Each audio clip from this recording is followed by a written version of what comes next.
New York City, 6 a.m. An out-of-control satellite radio show is being broadcasted to millions of Americans. At the controls, Greg Hughes, a father. Oh, this is perfect. This is how it should be. Anthony Cumia, an alcoholic. Hey, hi. And Jim Norton, a comedian. It's me! I work here! Glad I got that one out. Are we on live now? Is it happening? This is it? The three men make up the Opie and Anthony Show, a popular radio program known for its cringe style of entertainment and having very few limits. I like where this is going. I'm seeing a lot of options here. This is like different than any other radio. No telling what we're going to hear in here today. Tits, ass, tons of cuss words. It's just not like radio. It's just like hanging out. In the past, they have been accused of multiple FCC violations and have even gotten their show suspended from satellite radio. This is why. This is American freedom of speech. It's good on every level. Insane. Every second is funny, wildly funny, and philosophically spotless. Everything you are about to hear is real. Real people, real excitement. This is the Opie and Anthony Show.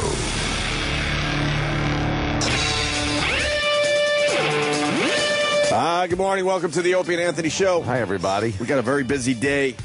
Mike Baker should be here in just a few minutes. Is this our last day on this channel?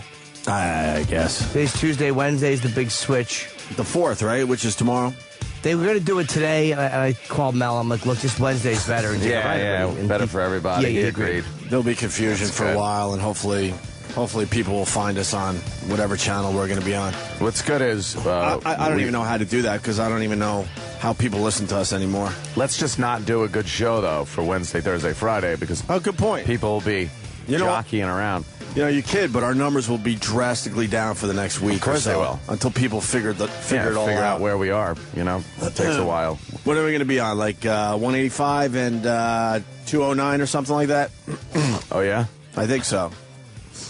That's about right. 146? It's about right. I think 146 and 213. No. Wait a minute. Oh, 115.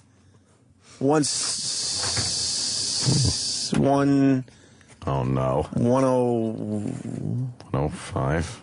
Well, 104. Oh. I think. And 212? Yeah. Whoa. I think it's 104, 212. I can't even be sure for myself. All right. Anthony almost got in a fist fight on the way to work today. Oh, it was just another Someone tried talking about South Park? And as he's telling the story, I'm thinking to myself, what could have possibly happened that you have so much anger already? I know. Like, I'm an angry person and I'm uptight. I'll be the first to admit. You don't have to say it to me. But it usually develops during the day. Like, I'm at peace when I first wake up. Nah, You're ready to fucking punch someone in the face. There are only a couple of things in life that get me really fucking riled up, especially this early in the morning. Yeah. And one of which is any variation of my morning commute because of douchebags on the road. That is a huge issue with me. But at this time, there's not many douchebags Not on the many road. people on the road, which is nice. And that gives me a nice, fast commute, very relaxing. I got no problems. But then when some motherfucker wants to start motherfucking with me, I can't deal. So I turn up 49th Street, right? Mm-hmm. And From where? That's from Third, second. Okay. Yeah, from third, right? From third. And now I got to go cross town, 49th, going westbound, and it's like the last road I have to be on. It's a straight stretch from third, right across 6th, and it's a couple of miles. And I make the turn, and there's just a fucking parade because ass fuck cab drivers have to sit there after the light turns green, not know it turns green while their dome light is on, doing their stupid paperwork, and trucks have to fucking not pay attention. It's just like no one gives a shit that people have to be places. I think they just don't want to be anywhere, so they take their sweet-ass time and fuck everyone behind them. Because at that time of the morning, how many people have to actually be anywhere? Well, yeah, people got to be at work, It's like people are going to work. But it's like, regardless of that, there was a situation where this cross 49th has 2 lanes. And especially at that morning when there's no one double parked and shit like that. Right. It's a 2-lane fucking road, right? So this cab asshole is parked there. I pull up next to him on the right. and the light turns green, and this motherfucker now he's fucking top fuel dragster. He gasses the fucking thing, because for some reason, no reason whatsoever, but in his savage-ass fuck mind, he's got to be in front of me and motherfuck me till the next light. Like, all I want to do is jam on the gas and get through the next light that I could see up at the next block, which is green, and if this asshole's in front of me, I'm not making the light, so I'm getting around him. He takes off, I take off. Now, the guy realizes I'm fucking, and I know I'm going to be going a lot fucking faster than you, a lot quicker than you are. So I'm going to get around him, and I'll make the light. Sure. This motherfucker sees I'm starting to gain on him and pass him. And as I said, 2 lanes, plenty of room for 2 vehicles, side by side. He fucking starts coming over on me. He comes over on me to the point where I gas it now, really gas it, and I have to go up over the curb. Now, 2 of my wheels are on the sidewalk. 2 are in the road because his cab is over on me, and now he starts beeping because he's mad because now he knows I got him. Because now all I have to do is get around, and I'm going pretty fast, and then I drop down off the curb, and I'm in front of the motherfucker, which I did. But because of all these shenanigans, light yellow, red. Now I miss the fucking light. So now I make sure I pull way over to the right, so this guy's got plenty of room to pull up right the fuck next to me. My window's already down. Already down and ready to go. What you doing? You almost killed me, he says. I go, really? You came over on me, motherfucker. You savage fucking cunt. Fuck your mother. Fuck your mother. And I am on him because I'm not fucking he came over on me. Plenty of room. Like I said, plenty of room. The guy doesn't want it. He just didn't want me in front of him. Yeah. And believe me, I was going way faster than he was ever going to go. I was going to make the light. He could stop at the light, turn on his dome light, fill out his paperwork, and hopefully an unruly teen blasts him in the back of the head and takes his $20 out of his fucking pocket. Hate you, cabbies. And a lot of them listen to us, though. So then, fuck them all. Hate them all. So then I hear, you are wrong. And it ain't the cab driver. Right. So I look behind the cab driver. There's a guy in an air conditioning truck, some black guy, yelling at me that I was wrong. Right. He goes, you are wrong. You're not pass on the right side. And I said, I just go, shut the fuck up. I go, it's not even your problem. Not your issue. And I'm yelling. The second the light turns green, now everyone just beeps. You're battling 2 different vehicles. Oh, yeah. The light beeps. I'm a mere now block away from stopping, right? Right. So I pull up in front of the building, and I see asshole cab passes by me without incident. I park, and I see asshole air conditioning black guy pulls up in front of the building. Now he stops, and I'm like, well, there's a coincidence that this fucking guy. So I get out of the truck, and Kenny's there, you know. I go in the revolving door, and then I see that he's getting out of his van. So I'm like, fuck this. I go around the revolving door, back outside. And I said, what's the problem? You were wrong. He comes now out of the truck. I'm walking into the building but he's got to confront me. He's got to fucking confront me. You were wrong. You were wrong. You passed it. And I said, I wasn't wrong. And I went through the whole thing real quick again. And I'm like, no. He goes, that was right lane, and that's only made for right turns. I go, no. And I go, but believe me, I said, and at this hour, any lane is good. So whatever. And he starts walking away. He goes, well, you're lucky it wasn't me. Oh, really? Really? I'm lucky it wasn't you. Why? What the fuck were you going to do? He walks to his van. Did you say that? Yeah. He's like, what's he going to do? So just stop it. But he stopped in front of the building just to try to motherfuck me. None of his fucking business. Had nothing to do with anything. All fucking feeling all fucking. He's feeling all strong. You feeling strong? He's feeling all strong because of Obama, I guess. So he's got to get out of his truck and confront me. Fuck you. Go install your fucking air conditioning like I did. Fuck you. I know you had a lot in common with that guy. Unlucky cunt. I finally figured out you got the 6 degrees of Obama. Everything goes back to Obama with you. Well, you know what? How does that go back to Obama? Because the guy Give me I some noticed, logic. he was, like I said, like Frank Vincent said, feeling strong? He was feeling strong? You feeling strong? That's what it is. The pride is back. Because his man took care of the situation? Oh, yeah, I saw him. Yeah, I saw him there, personally, in the compound. I just had it. The guy didn't have to get out of his truck. He didn't have to confront me. And then the threat, the little threat at the end, well, you're lucky it wasn't me. So, why? What would you have fucking done, really? If I fucking whipped around you on the right-hand side because you were doing 3 miles an hour, what would you have done? Beat me up? Would you have resulted to Burger King, McDonald's, KFC, Wendy's, fucking Chuck E. Cheese violence that I watch every day on the internet? what is wrong with you? Was that what you would have done? It's too early for this. Well, good fucking luck. So if Osama wasn't taken out, he would have been cool to you, you think? He probably would have stayed in his truck. Yeah. Feeling strong? He was feeling strong. You all right? Break up my party. You all right? Oh, I'm fine now. Just fucking... What if he pushed you in the chest real hard? First of all, there with was the 2 index fingers. There was an NYPD car parked in front of the building also. I saw so I those think guys. that might have kept them from any real shenanigans. But if he would have pushed me in the chest, I'd have punched him right in the fucking mouth. Kenny was there. I didn't give a shit. Kenny would have jumped. Kenny wouldn't have let the guy push me in the chest, first of all. And if I was alone and he pushed me in the chest and I punched him in the mouth and it escalated, then, there would have been problems. Then things happen. What are you going to do? I probably would have got my ass handed to me, but whatever.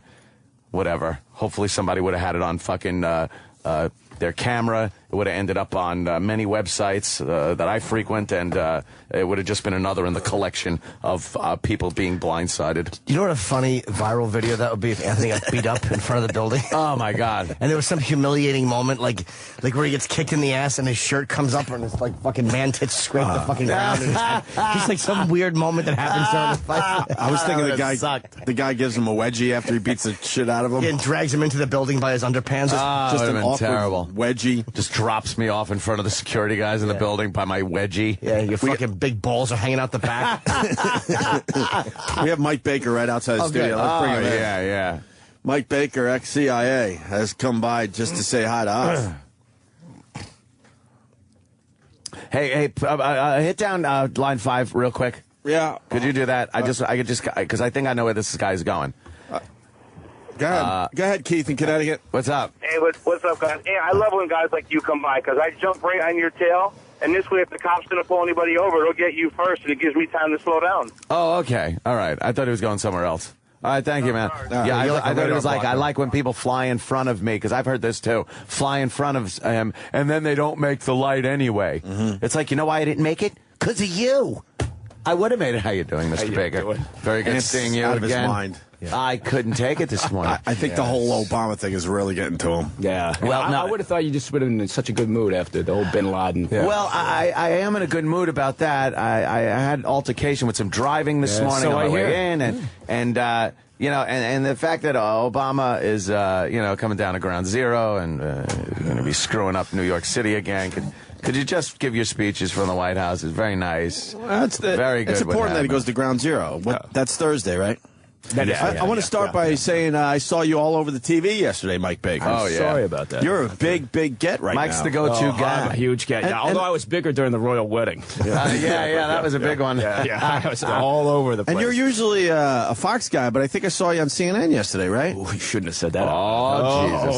Is that going to mess you up a little bit? No. You know what? I'm good to go anywhere. Yeah, I'm a complete media whore. I'll go anywhere. Do it. Go anywhere. Why not? Wow, so much to get into. First of all, we all heard how this happened. So far, the details are still coming in. But as far as when this started, when the real intelligence came in that this guy's probably in Pakistan, this compound is very suspicious. Do you have any idea when that first started really ringing some bells?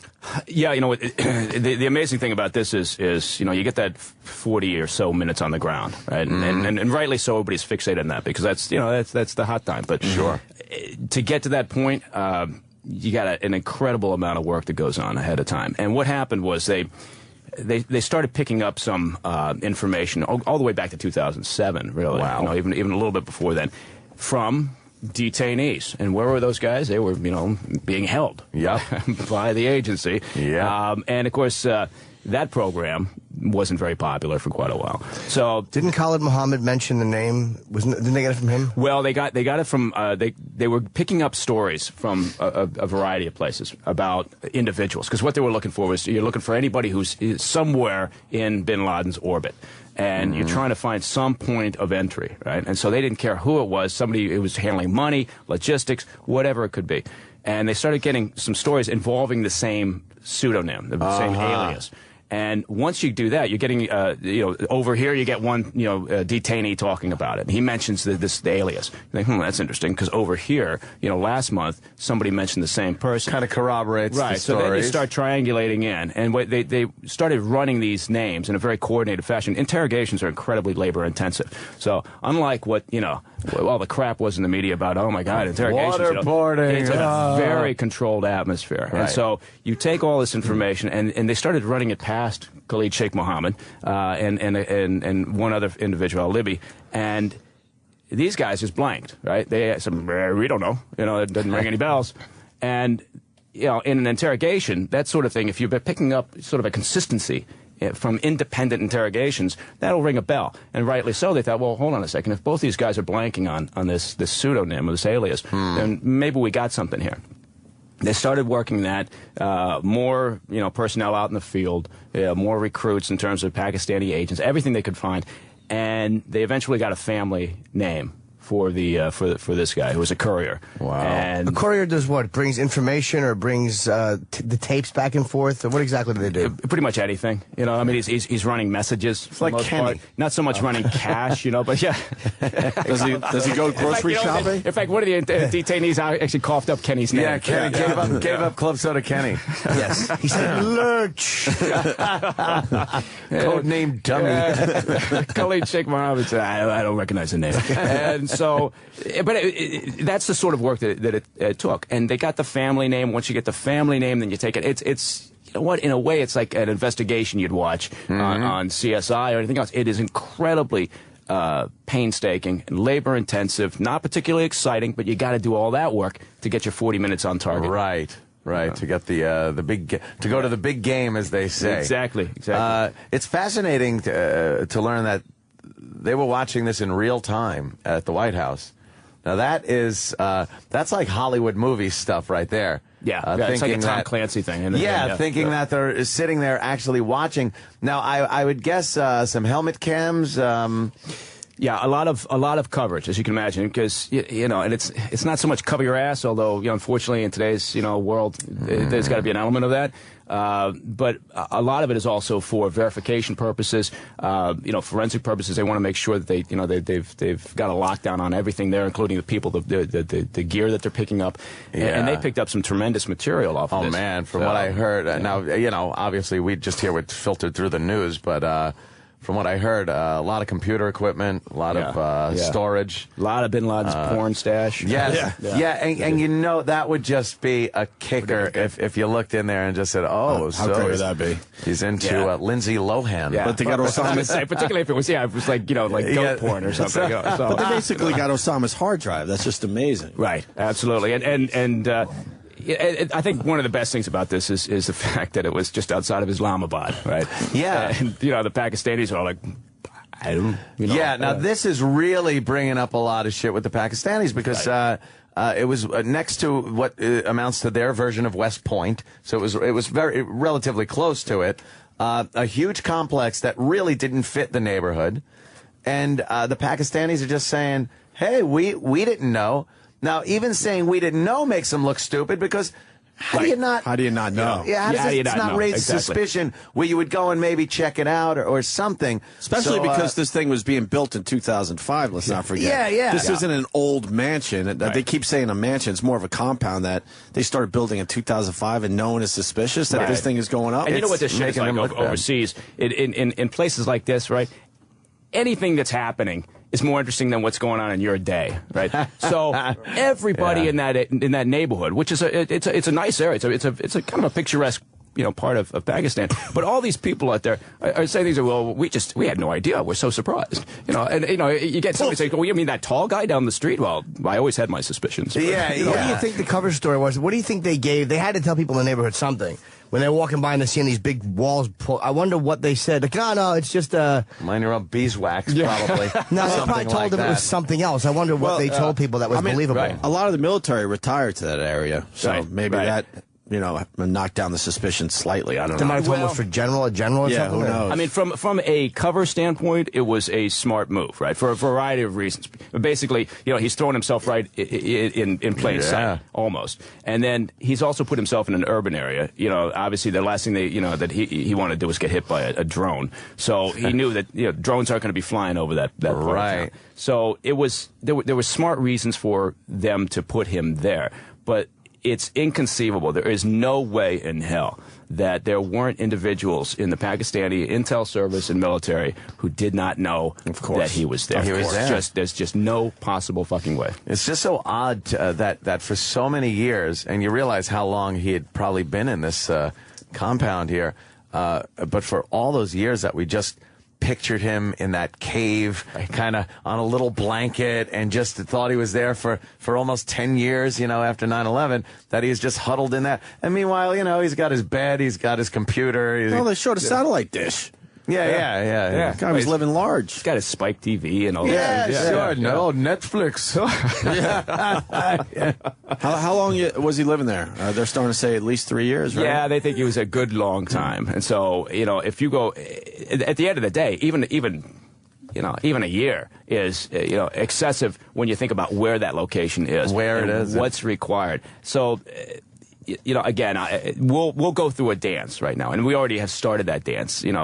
Secretary Clinton went out yesterday and talked about the terrific support and cooperation of the Pakistani government. Yeah, what the hell is that all about? That came out of nowhere, and it was like, why are you even saying that? Right. Like, not only is it utter bullshit, but you probably would get more mileage by not saying anything than saying, "Wow, they really helped." Did they? Well, did it come out that we didn't even tell them? Yeah, right. I mean, we couldn't trust them at all. We couldn't trust them, right? And there were scenarios that are drawn. Anytime you have something like this, obviously, what happens, and you present the information to the president. The president will say, "Okay, well, go away and come up with a plan." And so JSOC, the Joint Special Operations Command, and the CIA, together. Put together some scenarios. One of the scenarios was actually to do a joint op with the Pakistani military. So you can imagine what that was like. Okay, scenario 3. Let's tuck that aside and put that in the shredder. Is it possible that they passed the information to the U.S. and then just wanted nothing to do with it because of backlash, but from giving him up? Like, is it possible that giving him up to us presented a lot of backlash from their people who really are a lot of they're Muslim? I mean. And they might have rather have looked stupid than have looked like they fucking betrayed him to the U.S. No, I see where you're going with that. I mean, it's anything's possible. I don't think that's I don't think that there's any chance that happened. Right. Honestly, that if that were going to happen, he would have been long gone. I mean, there's a concerted effort here. And again, you don't want to make too much of it. It's not a government-wide conspiracy. It's not like the entire Pakistani military and government were in on this. There's enough rats in there. Right. There was enough. And we've always known that. We've always known there's sympathizers within the intel service over there and within the military. So that's not a surprise. But we've always been able to play this game, that says, well, but we're still pretty much on the same sheet of music. Well, in a way, we are, because their sheet of music says, we don't want our power base to fall, right? Mm-hmm. They've got their own special interests. We got ours. Sometimes they match, and sometimes, more often than not, they don't really mix. But we do this all the time overseas. Yeah. So how are we able to get the people that we needed, the helicopters and the resources, in to Pakistan, pretty close to the capital, relatively speaking, without them knowing, without the Pakistani government, picking it up and saying, "Hey, who the hell are these guys?" We used a CIA time portal.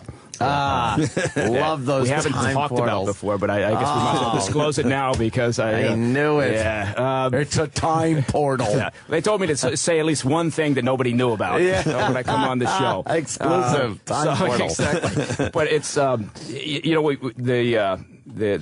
the flight went in from just across the border in Afghanistan. Yeah. We got operating bases all over, but this came out of Jalalabad and the surrounding area, and it's where that compound is located is maybe a half day's drive from there to the Afghan border. That's a drive, right? Everything takes forever in a vehicle over there. So you load up the choppers, you head out. It's a harrowing journey, but it's a quick one, relatively speaking. Right. And they're coming in low. But it's a good question because one of the biggest issues they had, because we're not doing a joint op, was they got to get in, right? They got to get out without some big fucking goat rope with the Pakistani military. Right. Yeah. That would have sucked. That would have sucked. That would have sucked. Yeah. And so they got in.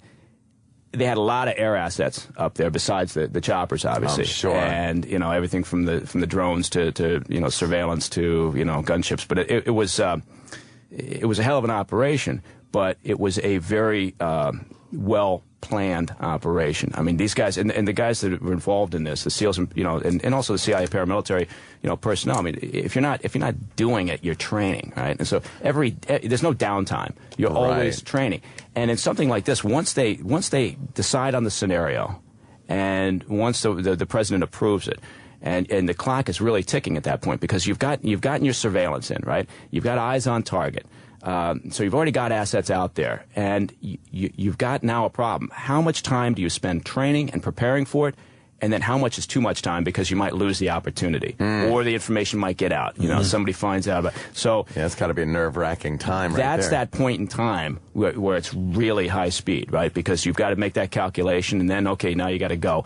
And it's at a certain point, you're never going to have, just like, they're going to be talking about this for a while now, but, they didn't really have the visual that they wanted on bin Laden. Right? No, apparently no one really had confirmation that he was absolutely in that place. Right, but you know what? They had enough information, and this is typical of really good, operations. At some point, somebody's got to have the balls to just get off the X. Right, so you got to make that decision. And the agency and the SEALs came together and said, "Okay, we got it. We got enough to take this risk." And off you go. But I mean, that's what it's all about.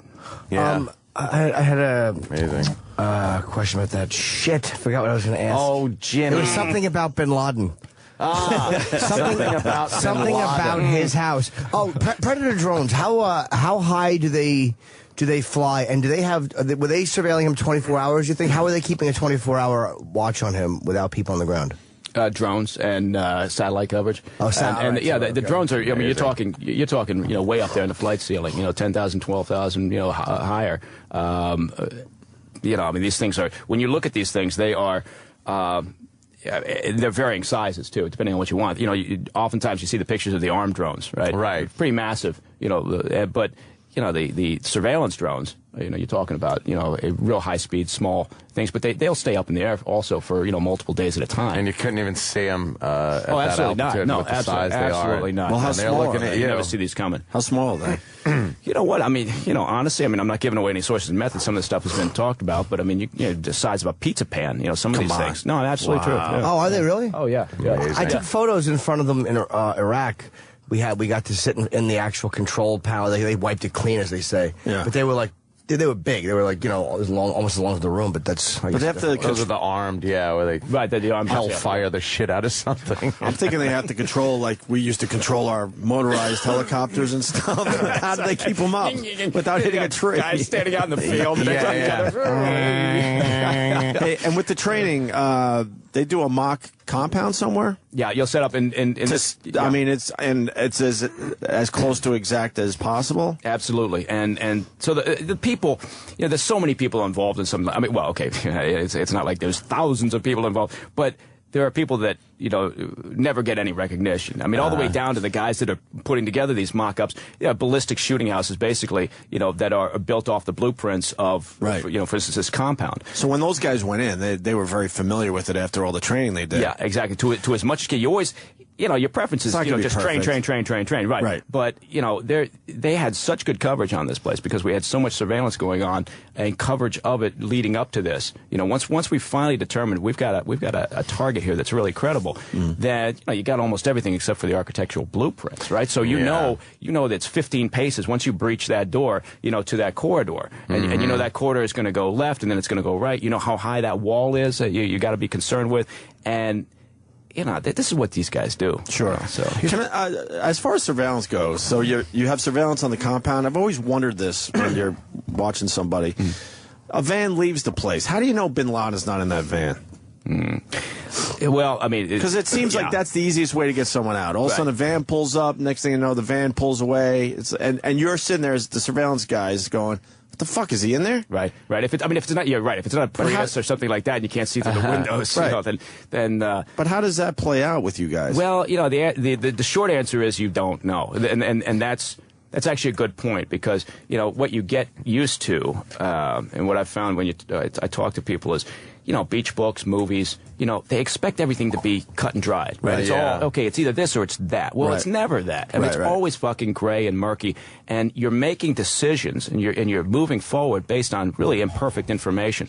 And so you never get to that point where you have, 100% confirmation or 100% quality intel. So it obviously freaks you out if you see a van come and go. You're like, wow, is he even in there? Are we going to commit to this now? But that, what that does is that sends all sorts of other things in play because then you got to have the resources in place to say, okay, well, somebody picked that up. And you take now look at the van, follow it, figure out what the hell it is, see who gets out of it, and everything leads to something else. So now you got to worry about, well, fuck, we've never seen this vehicle before. Now we got to run that to ground, right? And you're talking about, it's not like you're in New York City or someplace else. Not that the police work is easy, but this. It's not like you go to the DMV and the shower and say, well, I'd like to look up the plate number, But so everything leads to something else. It's just like this never-ending, It's what's that saying where every military plan falls apart with the first point of contact? It's just however much you plan, usually the first point of contact with the enemy, you're going to have to start thinking on your feet and change it. Absolutely. Now, the copter is a prime example.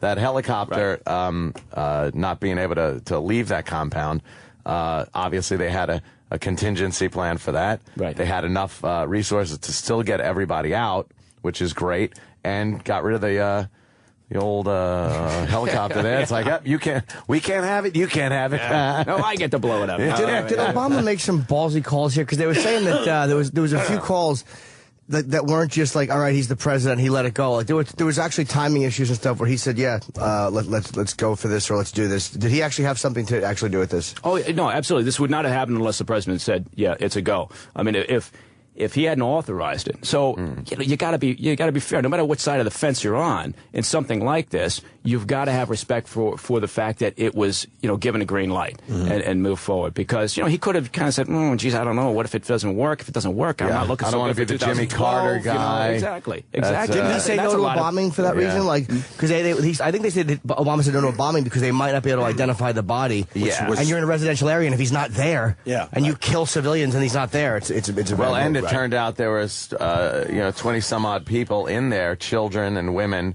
So if they did, were there? A lot of kids in there, like so toddlers. 23. If they did fire a missile into there and just blew up a bunch of kids, might not look too. I didn't know there was. I thought there was only 4. How did they? When they were landing, I guess the whole compound must have been alerted that they were there. Yeah. But I guess at that point, there's nothing they could do, right? Well, no, I mean, exactly. Once those because no matter how you'd like to think they're silent choppers, they make a fairly good racket. And so once they come in, they took some fire coming in. I mean, and so it's and all those kids that were in there. It's absolutely true. If we had chosen that scenario, and that was one of those scenarios, if they had chosen that bombing scenario. There would have been much less certainty over what had happened, and yes, we would have gotten him, but we would have magnified the potential for blowback. Are you surprised there weren't more people protecting him? There was only 4 guys? Yeah, given where he was though. your trade-off for kind of hiding in plain sight is your reduced profile, right? So the more security personnel you got in there, the more logistics you got to worry about. The more efforts has got to be made to keep everything tamped down. If you have 12 armed guys walking the perimeter, people are going to start going, hey. Who lives there? Yeah, but what about 12 guys out of sight? I'm thinking because the place is big enough. Yeah, but at some point they got to go out and get laid and whatever barbecue. You like thinking it's like the movies where his cronies are just always around him inside, but they got lives these too. are guys. They got to go out. They got to do shit. They're all sitting out in the courtyard playing poker. Something. No, I see what you mean, but I think it's because they were staring at this place through satellite coverage and other surveillance means for months, trying to get a sense of what's the pattern of activity in here. We've got, because aside from just knowing the physical facilities and knowing heights of walls and everything, you got to know what is that pattern of activity, because again, what are you trying to do? You're trying to catalog people, you're trying to catalog activities, time of day when there's maybe downtime, what happens at midnight, if you're going to launch this thing at midnight. What time do they go in? It was about just a little after midnight. Yeah. And I have to say, what a smart Bin Laden was smarter than I think a lot of people thought. They burn their own garbage, like little things that you might not think to do, where there's just nothing came out of there. Nothing came out of there. Yeah. Well, they had no phone line, no landline going in. They had no computers. The burning the garbage. Honestly, it's interesting because the neighbors. Of course, now you're getting the neighbor thing that you get here in the U.S. Right? You got a psycho killer next to you. They all say the same thing. And here you're getting the same thing. You got a guy that's saying, well, we were so surprised. I actually read a quote from one of the locals who said, we were so surprised to find out. He says, my friend had met those people once at a bakery, and he told me about the tall bearded man, but he said he seemed very affable. I was so surprised. They seemed so nice and quiet. Hey, could you talk about the Navy SEALs a little bit? Yeah, the special unit. Yeah. Well, this was SEAL Team 6. They sound like motherfuckers. Yeah. All, you know what? I got to tell you, they all are. I mean, they're all. Talk about fantastic. Talk about well trained. I mean, all the special forces, right? But and it's just the SEALs and 6 has been working in Afghanistan, since 2001, and so they are very familiar with the turf and the terrain. They are incredibly.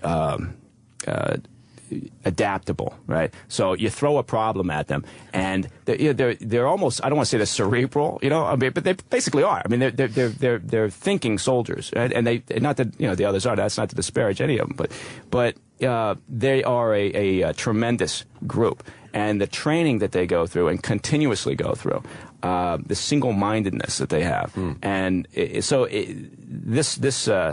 operation, was just incredibly well put together. But it was also, I mean, a big, kudos out to the agency. I mean, the CIA was pretty much leading the charge in terms of the intel, and also military planning right alongside, because our paramilitary operations within the agency are just second to none. No, it's speculative, obviously, and because we don't know for sure at this point. They said they encountered Bin Laden, and he would not give up. He resisted, and he took a double tap to the head. Just speculation on your part, knowing some of the people in the mindset of some of this. What kind of chance do you think they really gave him to give up? Before they pop him twice in the noggin. Okay, we're going to get this straight. Yeah, you can imagine Bin Laden, he's walking, he's scratching his ass, he's eating a Hot Pocket, he walks out to hear what the noise is all about, and, and someone says, do you want to give up? No, you know what? They took that seriously, honestly, because they knew this was going to be the end result. I mean, they walked this through. I mean, and these guys, they're not operating in a bubble, so they're not going and saying, okay, here's our, they have these discussions, where they are brought in to understand the implications of things that may happen during the course of this operation, and so they took that command, to attempt to detain him seriously, but you got a lot going on around you, right? It's And probably, it is very chaotic moments. And so you're going to give them an opportunity, but you're not going to stretch that out into an it's not going to be a negotiation a fucking blockade kind of a, hey, he's in here, let's talk him out. Right. And your mother's here. She's out here on the street, Osama. Come on out, Osama. Wait, do you really think that what they did was genius because he's vanished?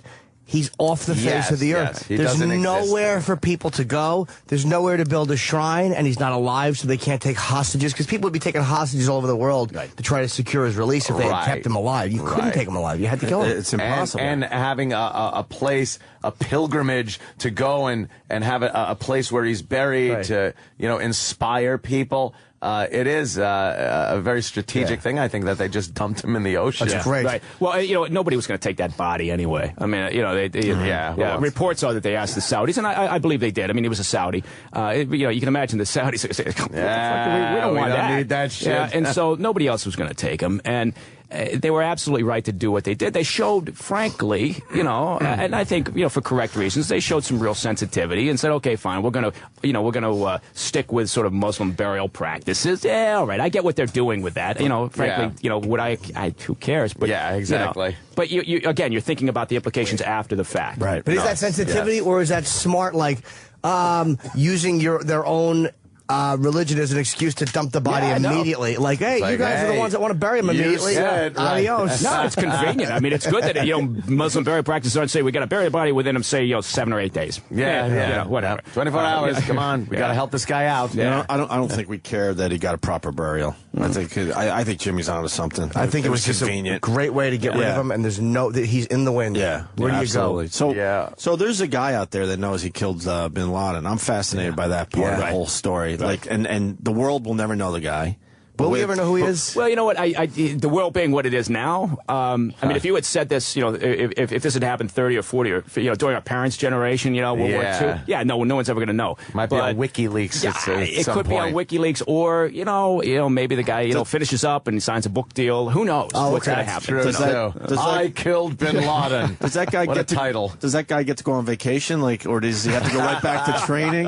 Like, I can't imagine you're the guy that just took out Bin Laden, and now you have to go back to your, quote, job. Like, what a letdown. You go out for beers, and it's you're his trying to pick up a girl. It's his stairway to heaven. Exactly. What do you do after that? Yeah, these guys will be given some downtime, because they've been training. It's been nonstop training, right? In preparation for the op. So they'll definitely get some downtime. But the good thing about these guys is, just like with my old lad, is they know how to keep their mouths shut, right? Sure. They know how to, so that's part of it. Until there's a reason to, or there's an opportunity, and the military says yes, from our perspective, it's okay. Then they're going to keep their yaps. Does a guy like that get special privileges? We've been talking about that off and on. Let me expose why we talk about that. We all have this daytime fantasy that we're the guys, so we want to be accurate in our fucking childlike fantasies about what life is like after you do that. I mean, it's not. You get an extra heap of mashed potatoes in a mess. Do you get a break on your taxes? Just some dumb thing. That's right. A free house and a hybrid car. Will the president ever put a medal on the guy? I mean, like a public. There's more than a certificate coming their way. There's no doubt about that. I bet they're going to have a. Will the whole team be treated equally? I'm sorry to interrupt you. Like, will they all, like the guy who actually shot him, it could have really literally been any one of them that shot him. I mean, they're all... Absolutely. You don't know what's going to happen when you rock up. I mean, you've got your movements, you got your the guy disciplines. Knows. They all know who shot him. Oh, no, I know. Oh, no, they know. But I mean, in terms of once you rock up on site, you don't know. I mean, it could happen to any of these guys. They could be the one who gets to tap them. You go into a room. And did they have a little office pool before they went in? That's right. Wait, don't shoot him. Remember, Bobby's downstairs and he won. So, hey, Bobby, can you get up here? Everyone throws $100 in. Whoever gets the kill shot gets the pot. Where were the kids and the women that they didn't get killed? I mean, there's a couple of people I didn't realize. It's a big compound. It was a big compound. So they had a feeling that that's where they were, and where they had a feeling. Well, they had to clear the place, and so they you do the logical. They cleared from the ground up. And again, all this was based on the intelligence that they had in terms of the surveillance and everything. So they created the scenario on how to move through this facility. And you're talking 40 guys approximately that went into this complex. There was more than that, but there were not very many that actually landed. But again, there's guys protecting the perimeter, right, and locking that down. But I would gather there's also people going through the compound, clearing. And if it isn't bin Laden or another guy with a gun and it's women and children, obviously, you know, you don't open up on that. You secure it, and they were given over to the Pakistani officials, the women and children. But, yeah, you hold them down, make sure nothing happens to them while, you know, the fun and hijinks happen upstairs or something. What if you got the duty of watching the toddlers? I know, that's just like, bin Laden's getting, there's a firefight upstairs, and I'm watching some kid piss his pants. Play it with a stuffed animal. Come on, don't cry. It's okay. Handing out chocolates like the old days, Uncle Paul. So you think that so bin Laden, whatever he's doing in the bedroom, knows what's happening. He obviously knows they're coming for him. He hears the helicopters shooting, people yelling in that silly language. And he just got to sit there and kind of wait, knowing he's going to be killed. Right. Well, he's and he was up on an upper level, and along with one of his wives and a couple others. But I mean, it was clear. I think probably in his mind, you know, once that the choppers, you know, came up over, that there was a problem. Yeah, there could be a problem. Yeah. And so having a look at that American soldier though, for that split second or whatever it took before he got popped, had to have just been a moment for him, like, oh shit. Yeah, but you do have to wonder, like you said, you raised that question about, how long was that invitation to surrender? Right. And did the guy have to look through his dictionary? He's keeping a beat on him. He's saying, okay, now let me form a sentence here. Do you want to surrender? Are you coming with me? Are you going? But to look, because obviously that had to look very intimidating. An American SEAL standing in front of him, armed to the hilt, helmet, night vision, whatever he has on his helmet, and then just having to look at him like, motherfucker, they got me. Yeah. My neighbor was pissed. Really? Yeah, Arnold Al-Zawahiri. He's this guy that lives next door to me. Oh, God. Creepy doctor that helps me out when I need Cialis. Egyptian fella. We got he's number one on the list now. We got more. Morgan, I guess, is Morgan coming Spurlock. You want to stick around, Mike? Yeah, I'd love to if you've got space. Cool. Yeah, sure. Yeah, it's a timing issue today. We got a lot going on. Morgan did a movie. He did a movie about going to get bin Laden. Yeah, so is he outside the studio or? Yeah, let's bring in Morgan. This was, before this happened, he had been putting this movie together. I'm going to make this movie now. How you doing, man? Good to see you again, brother. Good to see you. Hi, buddy. Mike Baker. Yes. Mike Baker. Obviously, we're going to talk about the new movie, but we saw the old movie where you went after, Osama bin Laden. Yeah, I was in Pakistan. You did. I was trying to remember. Pakistan. I was watching that movie going, what the hell's he in Pakistan for when we know he's in Afghanistan? I was trying to remember if you made it to Pakistan in that movie. No, that's where we ended up. We ended in Pakistan. It's where the film. It's where we stopped. Right. We were in Peshawar, about to cross into the tribal areas, and at that point, my wife was about a month and a half away from having our child, and I said, I think it's about time for me to go home. Yeah. The night before we were about to cross over. Or a couple nights before, 2 nights before, there was a madrasa that was blown up within the tribal area where I guess like 75, 80 people were killed, and the report was it was an Al-Qaeda training camp, and everybody in the region was like, no, it's not true, and all the journalists were there like saying you should not go in there. It would be a very bad idea for you, my American friend, to go wandering in. What they also said was you should go to a battle bed. That's right. But I went home. How far were you from where they actually caught him? Probably about, when we were in Islamabad, so Peshawar was further west. When we were in Islamabad, we were probably about, I'm guessing, 40 miles? Yeah, they said 30, 40 miles. Oh, so close. Yeah. You know how annoyed the people that work at the drugstore across the street were? Like, that was fucking 25 million sitting across the street for 3 years. We blew it. Oh, my God. And back then, did people think that, he was in Pakistan? Well, people thought he was, the reports were that he wasn't in that, in this compound where he was that whole time. Like, they didn't get, confirmed intelligence, I think, that he was there until, middle of last year, that he was still moving around. When we were there, everybody was thinking he was still in Waziristan, in the tribal area, hiding out, in that region. So, and that's where everybody was pointing us to head. Wow. But yeah, the fact that he was in some big giant compound right outside the capital is pretty phenomenal. It really is. So I guess you were surprised then when you heard the news. Yeah, it's like, wow. He's he's right outside of town. He's in the burbs. He's Howard Johnson right across the street from there. That's right. That's why I just pictured him looking exactly like he does with the headgear and the big beard, just pushing a lawnmower outside his house, waving to the neighbor. Grilling outside. Yeah. Edging the curb. Yeah, right. See this big fucking turban over the 7-foot wall bouncing. Who lives there? It's a tall gentleman. Yeah, he certainly is. So what's your new project? You do great stuff, man. Yeah, no, thanks. It's a new movie that looks at the whole world of advertising, marketing, and product placement. And the whole film's actually paid for by advertising and product placement. I saw the trailer for this, and it looks hysterical.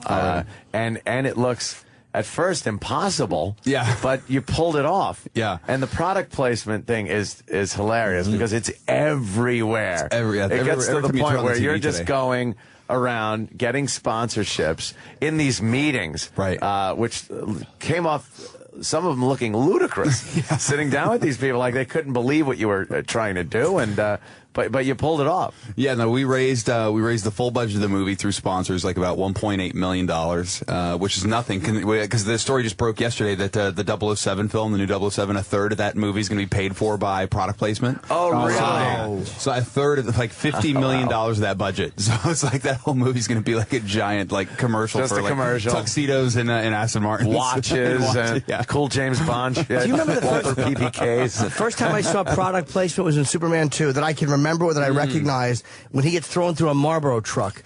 That was when they're fighting in the street. That's the first time I can remember acknowledging a product that was in a movie. He gets tossed through the big Coca-Cola sign. That's too. right. Yeah. Oh, okay. I don't remember that part. That's right. No, I mean, I remember as a kid when I went to see E.T., and I'd never had a Reese's Pieces, and as a kid, I loved the M&Ms. The M&Ms were amazing. I loved Reese Cups, and now here was a Reese Cup in an M&M. I was like, holy cow, it's the best of both worlds. Shit, I'm in. Yeah. Did they say that in E.T.? I don't remember. No, they didn't say what it was. They just said Reese's Pieces, and I said, what is that? And my mom leaned over, she goes, it's like a Reese Cup in an M&M. And I was like, we're going to the store immediately. Sounds fantastic. They sold a few through that movie. Yeah, they did all right. What was the earliest product placement? Do you know? Sheets, Birth of a Nation. Very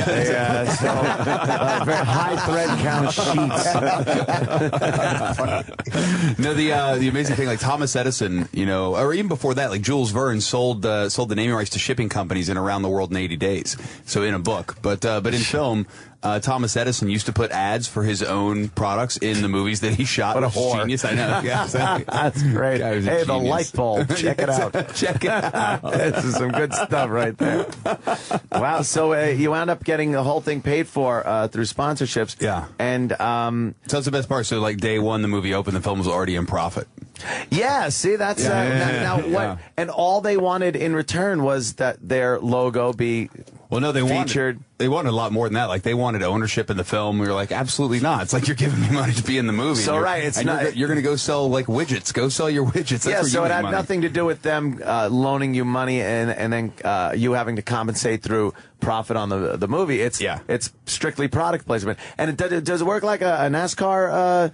A sponsorship where the fender gets a little more, the hood is like the big money, and like the people who paid the most. Like I have a suit that I wear on television. I saw that. Like my NASCAR prom suit. Yes. And so like anybody who's in on the lapels, those are like it's very high dollar value. That's like right across the stomach, high dollar value. Yeah. Okay, so it did work like that, where the placement meant everything. They had to cough up some more money. Yeah. Wow. And the fact that the movie is about getting the money is sort of this weird paradox thing. Yeah, like Jimmy Kimmel, when he saw the film, he goes, well, this is like the inception of documentaries. And I was like, yeah. And I was like, I'm putting that on the poster. Yeah, because there wouldn't be a documentary if you weren't making it about something, making money to make the documentary. So it really is an odd concept, but that's you. That's the odd concept. That is you. Do you notice other people kind of coming out with these Morgan Spurlock-esque documentaries? Well, it's like I always get sent emails of people who have the people who continually to make films to disprove the McDonald's diet, the disprove supersized meat. It's like, look, I ate it for 6 years and I'm still healthy. Yeah. It's so I always get those emails from people, but there's a lot of people who are doing stunt films now or putting themselves in movies.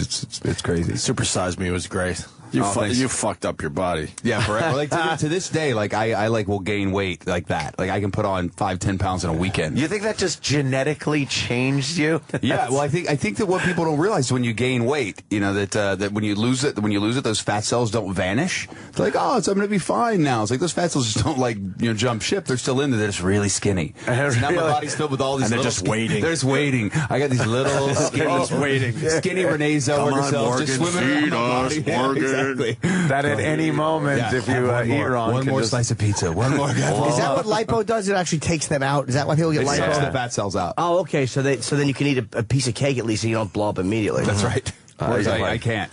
Thinking about it? Of course I am. My idea, I do 30 minutes on the elliptical machine, and then I reward myself with a treat. Fucking fat pig hamster. Poor Jimmy. Sick of my body. When does the movie come out? It just opened. Oh, it is just out. Opened. Just open? Yeah, just open. So what was the total budget? For the whole film was 1.8 million. That's what I thought you said. Okay, so it wasn't a lot. You're probably going to do well with this. You're not going to lose, obviously. Yeah, well, I mean, hopefully, knock on wood. But that's the thing. Is like there's brands that came on. Like we sold the above the title sponsorship to the movie, so the movie's actually called Palm Wonderful Presents the Greatest Movie Ever Sold. Yeah, and so they bought the above the title sponsorship for $1 million, but we didn't get the full $1 million up front. We only got $600,000. So the other $400,000 is tied to certain box office and screens worldwide and downloads and DVD sales and. Yeah, and they were smart about their negotiating. How much does big product placement cost, like in a major $100 million film? Well, like in Transformers, they paid like $10 million to have all the General Motors, all the Camaros and all the new cars in there. Right. Yeah, but what about a box of cereal in the kitchen? Oh, it's you know what I mean? It's like 50 grand. That's it. 150, 100 grand. That seems like a pretty good deal. Depends on how close it is. Too bad they didn't do that with Bin Laden's murder. How great would that have been? This shot's sponsored by Bud Light. I'm really confused by that. I'm confused by this movie because what do you tell the sponsors that they're going to be in this movie? Yeah. That kind of takes the piss out of being sponsors of the movie. Yeah. You know what I mean? But it's kind of like that reverse cool thing, right? Then they kind of get some cred because they're in with something that's, But how do you tell them what they're in? Right. How do you tell them what the movie's about?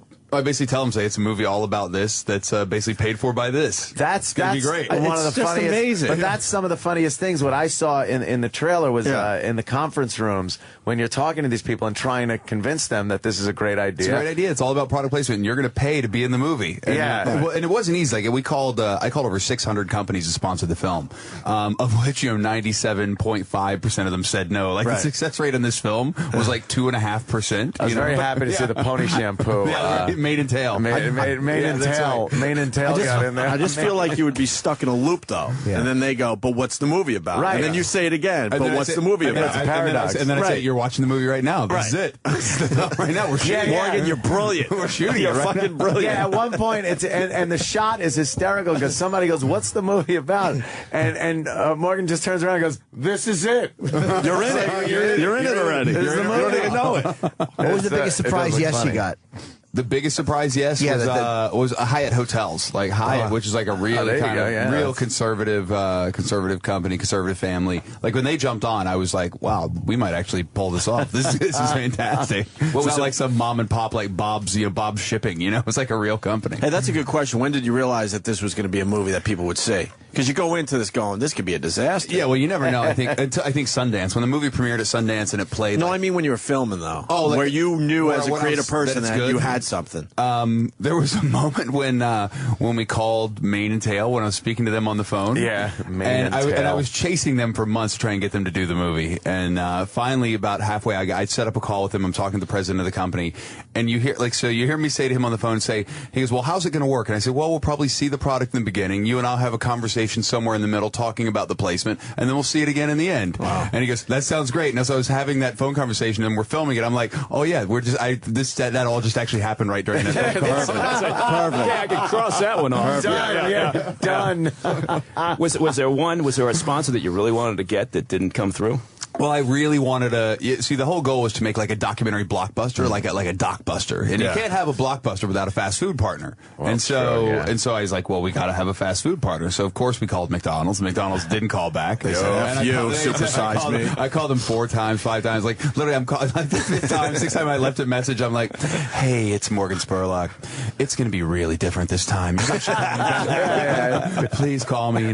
Here's my number. Thanks. Never called back. They hate you, don't they? We got a great relationship. I call them, they don't call back. Works out fine. Well, that's the strange thing. Super Size Me did great, and you didn't affect their numbers in the end. Mm-mm. Maybe in the short term, they did better in the end. I think they're worth. Do you think your movie actually helped their business? They should send me a thank you note. Yeah, or at least like some sort of like a pick me up bouquet made out of like bacon and fries. Right. Do you eat there at all ever? Never. Never. Last time I ate there was March 2nd, 2003. Like at the party scene at the end of the movie, you see me kind of having my final birthday farewell. Right. Yeah, that was it. I like the occasional coming home on the road at 2 in the morning. There's nothing open. The rest areas all have McDonald's, and I'll grab a couple of hamburgers. Once in a while, it's great, but I can't do it more than once every 2 months. Yeah, but late at night, I find there's other great places to get burgers in the city.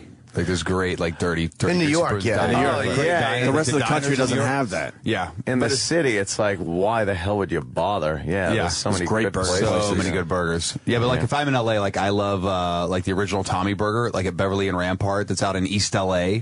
It's like this little shack that's been making burgers for like 50, 60 years, and it's like a heart attack and a wrapper. But that's a great late night burger. How's Five Guys? I haven't had one yet. Five Guys pretty good. Yeah. I had a Five Guys burger. No, I didn't even know it was a place. I thought it was an odd question.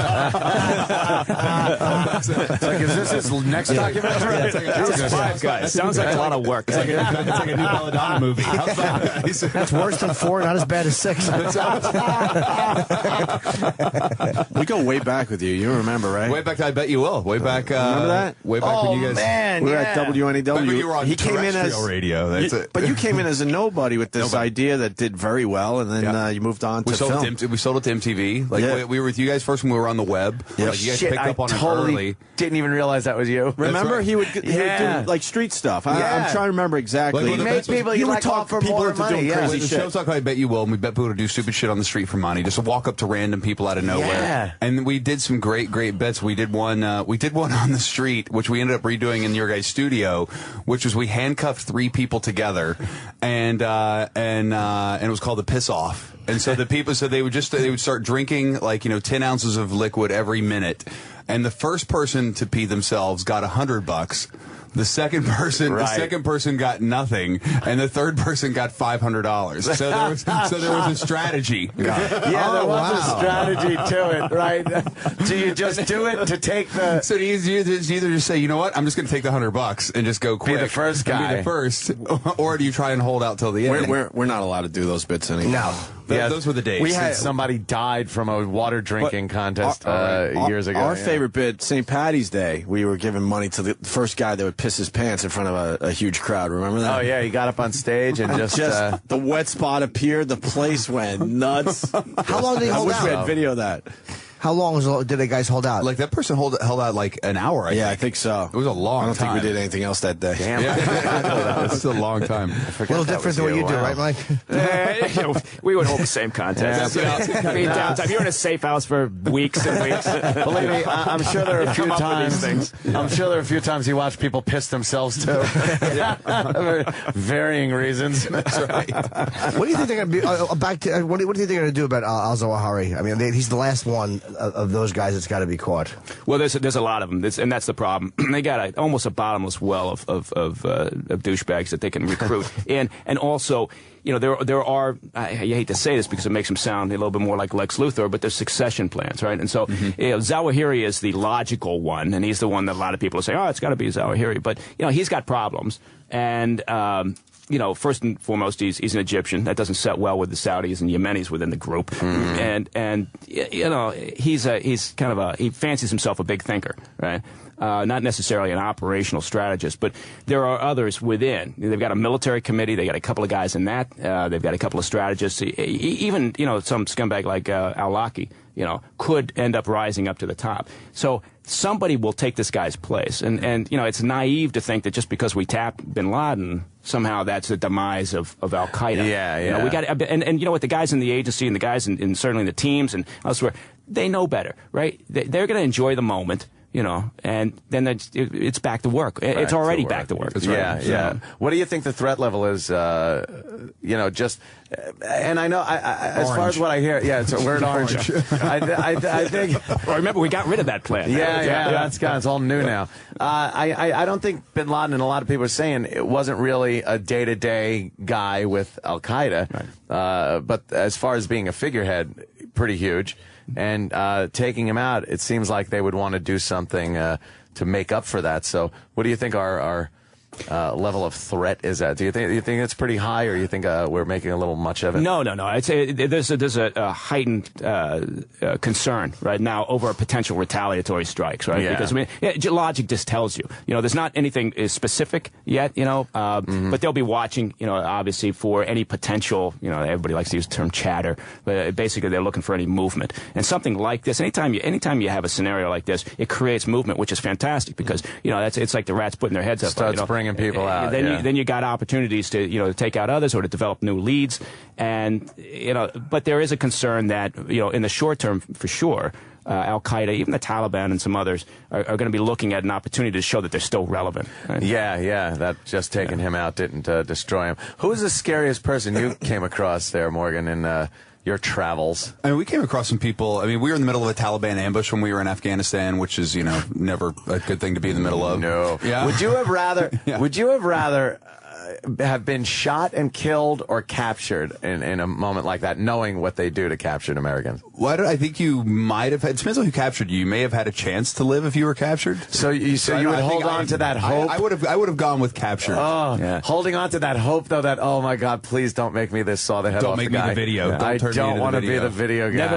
Never let yourself get captured. Whether you're talking about, you know, I tell my kid this all the time. I said, you know, anybody tries to grab you, you know, that is it. You do anything it takes, you know, to not go in a car, not get and it's true when you're talking about terrorism, right? You know, and you don't want to be that guy, you know, that ends up, you know, having to be, you know, off that way. That's hard. And so you see the orange jumpsuit hanging up in your size. But I mean, your best opportunity to get out of any situation like that is at that moment that it's happening. Right. And, you know, and so the abduction moment. Yeah, how old is your kid? I got a kid who's getting ready to go to college, and then I got little toddlers. I would imagine your kids know some moves, though. Yeah, Mike. they're all heavily armed. Yeah, it's all about going for the eyes. Yeah.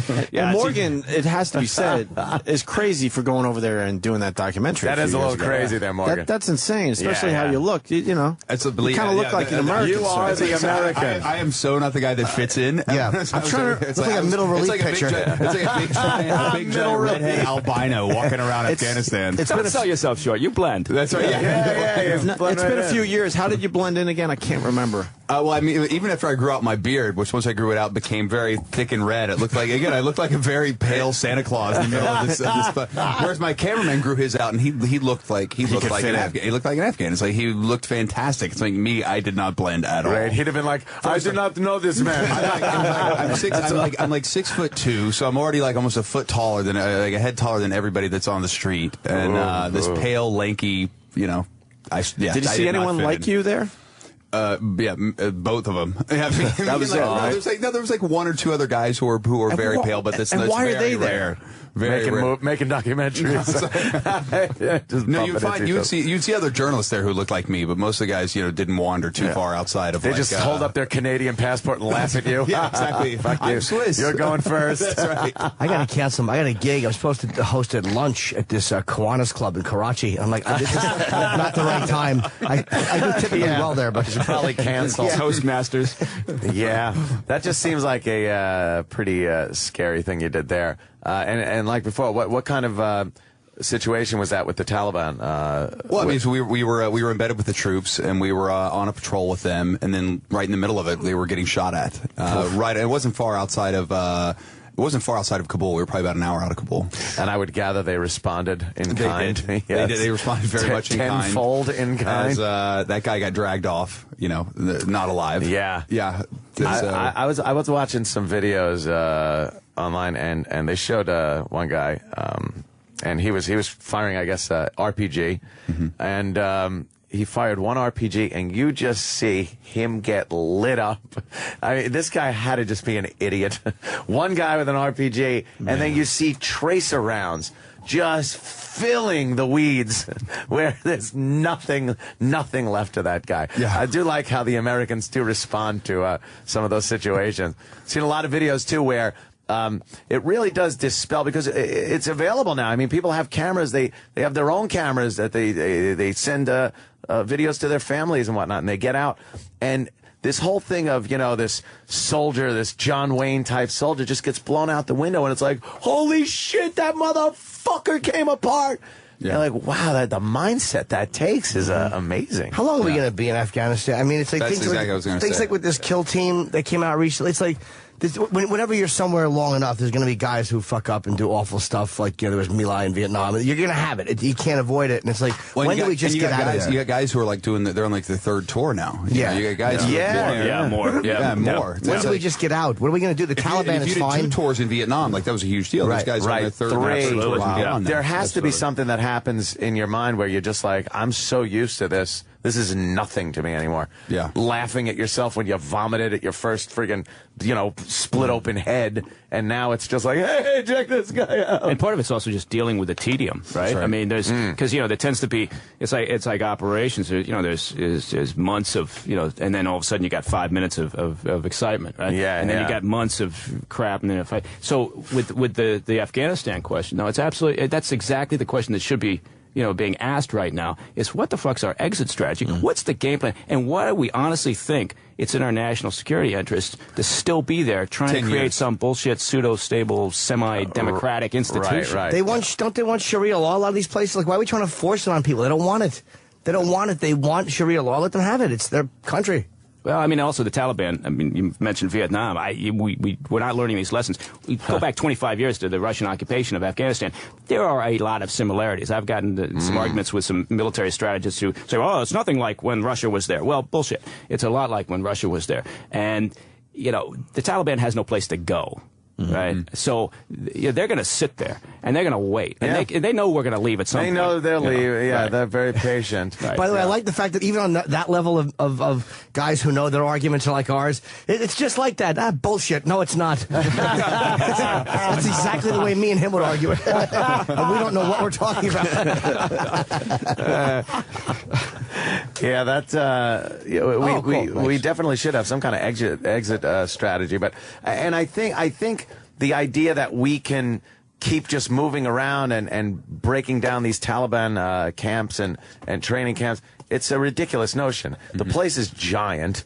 They know it and will always know it and be able to travel in those mountains better than we can, even and they have the people, the support of all the people. So what the fuck are we still doing? Well, we're tending to now kind of buy into this positive spin that's being put on how things are going. I mean, we saw it right after the news came out on Bin Laden. Say, well, this is the momentum is shifting, and by the way, and then you heard some of the senior officials tag on about the positive steps that we're seeing in Afghanistan. I don't know what they're watching, right? Because yes, wherever our guys are, they do a great job. Wherever they are, right? But the minute they leave, or this idea that somehow we're going to leave behind. The Russians got in there, and after about 4 years, they made the decision to get the fuck out. It took them about 5 years to figure out how to do that. Now, some of the things that they were worried about, some of the things that they were trying to figure out, one was they couldn't hold the countryside, so they retreated to the urban centers, and then another thing was, how do we leave behind a government that's friendly to us and going to push forward our agenda? Well, how do we do that? Because they're corrupt and they're unstable and they're disjointed and dysfunctional. We're doing the same things. We're dealing with the same issues, and it's very, very disappointing when you think back. And I'm old enough to remember when we were back there and we were trying to push the Russians out. It's very disappointing. If you had said to back then, you guys are going to be here soon. You're going to be doing this. Don't worry, you'll do the same thing. Right, that's right. And what about we're out of Iraq, right? No, not really. No, I thought most of our combat troops were out. Well, we're there in largely an advisory and training capacity, but that has an enormous psychological impact right now. Once we turn out the lights and walk out, then it's I would argue that in Iraq, it's also still sort of open book on what's going to happen. Every documentary. How many guys are there? Shit, at this point, I don't even know. I don't know. Every documentary I've watched on Iraq. I don't know. There's 470, I think. Yeah, something like that. That's bullshit. We're having a high-level discussion here. The Iraqi army is treated like garbage by the American military that is supposed to be training them, and they're the guys that are taking over. And every documentary I've seen, they're a joke. They are literally a joke force that can't seem to do anything right. It was constantly American officers telling them, keep your fucking head down. What are you doing? Get your men over there. Move. Get up. Move. Like they don't know what they're doing. So the second we leave, whatever revolutionary force comes into power, or whatever, whoever wants to take over, I don't think they're going to have much trouble stomping over the military. It's going to be like with the Afghan National, the police, the Afghan National Police, and the Afghan National Army, where they would be in fights and they would say, "No, we'll come to your side." Yeah. Hey, don't worry about it. We just want to be on whoever's winning. Well, and that's a really, really good point, because everybody out there is kind of making that calculation. What's going to happen when you guys leave? How badly am I going to get fucked in this equation if I fall on the wrong side of things? That's right. And then you've also got we've had an increase in the number of incidents where Afghan soldiers have turned on our guys or allied forces, and that creates sort of this. Obviously, it's hard to trust when when the guys you're training. There's been some problems like this. So I'm not hitting that bid on the whole Afghan thing. I don't like the idea of what's going to happen after we leave. I think it's just going to go right back to what it was. Like you said, they're patient people.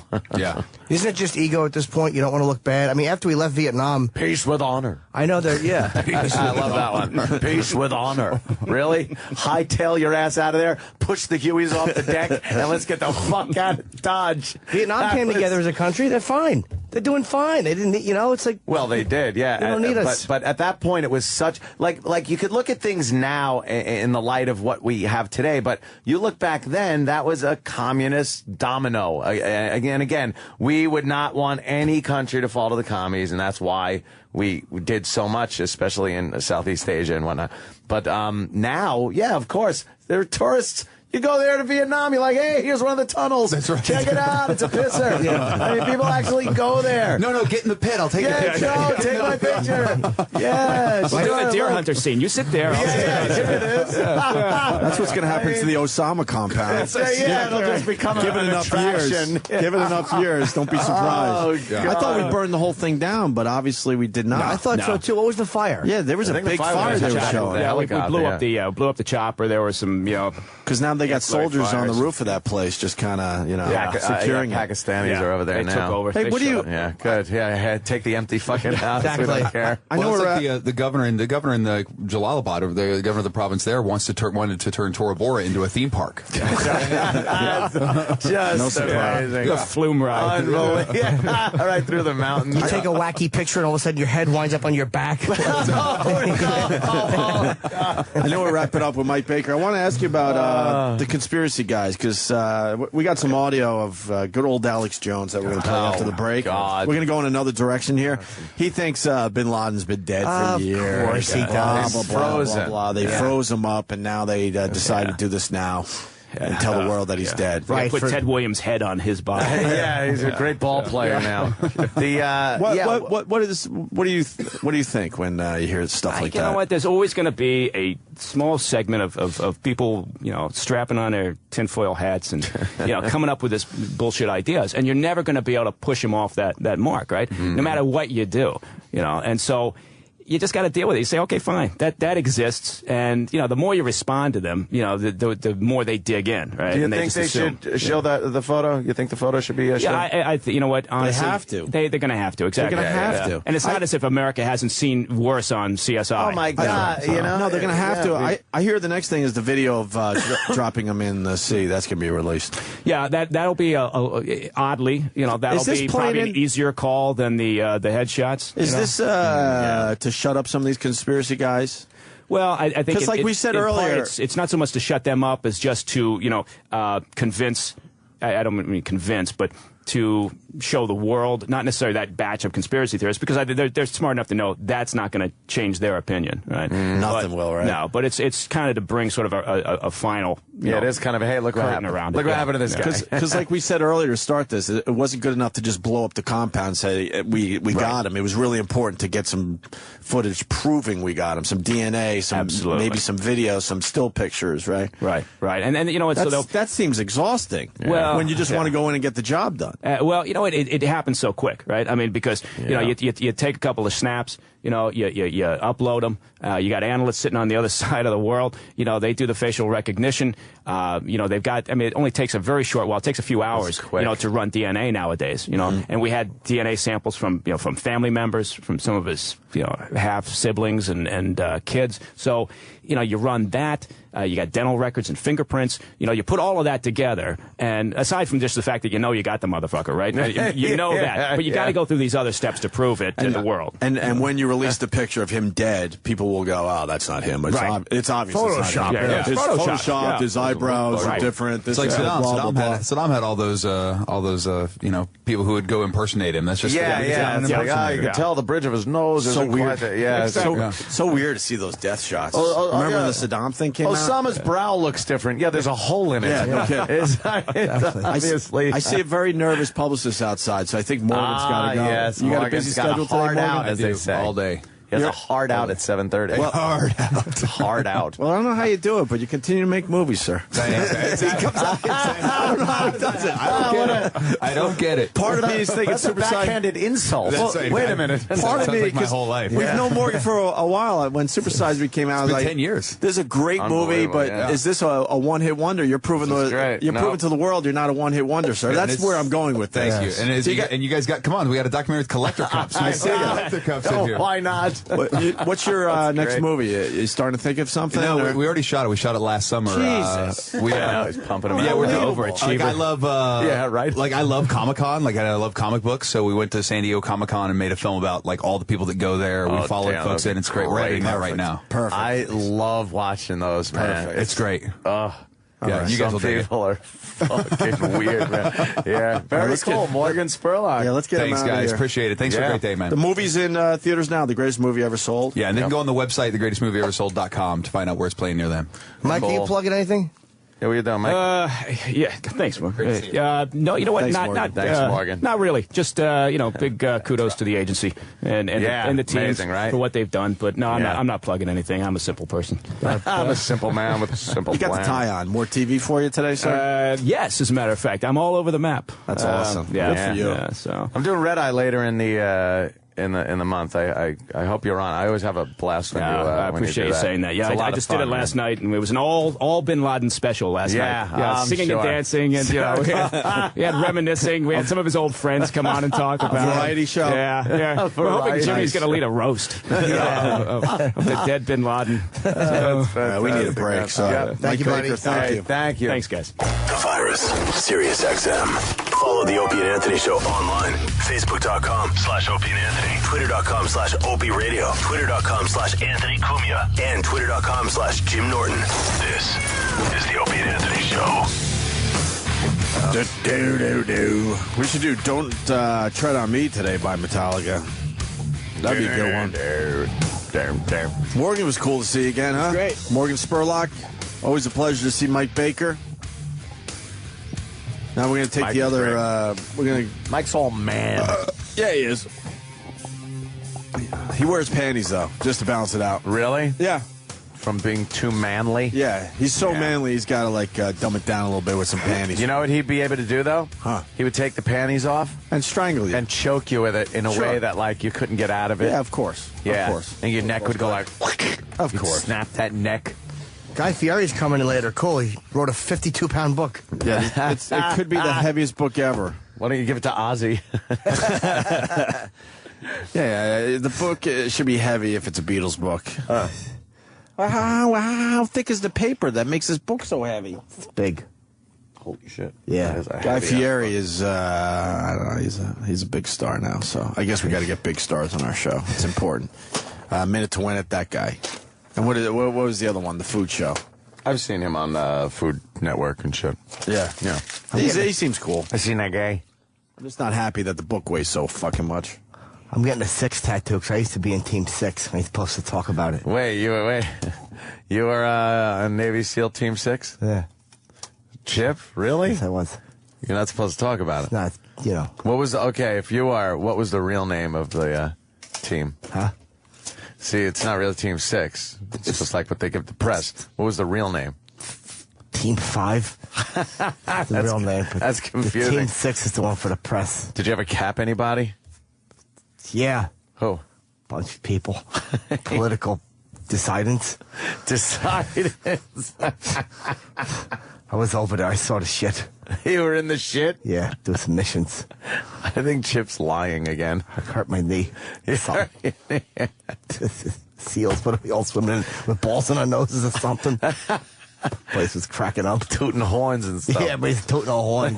Where's your flippers? Get out of here.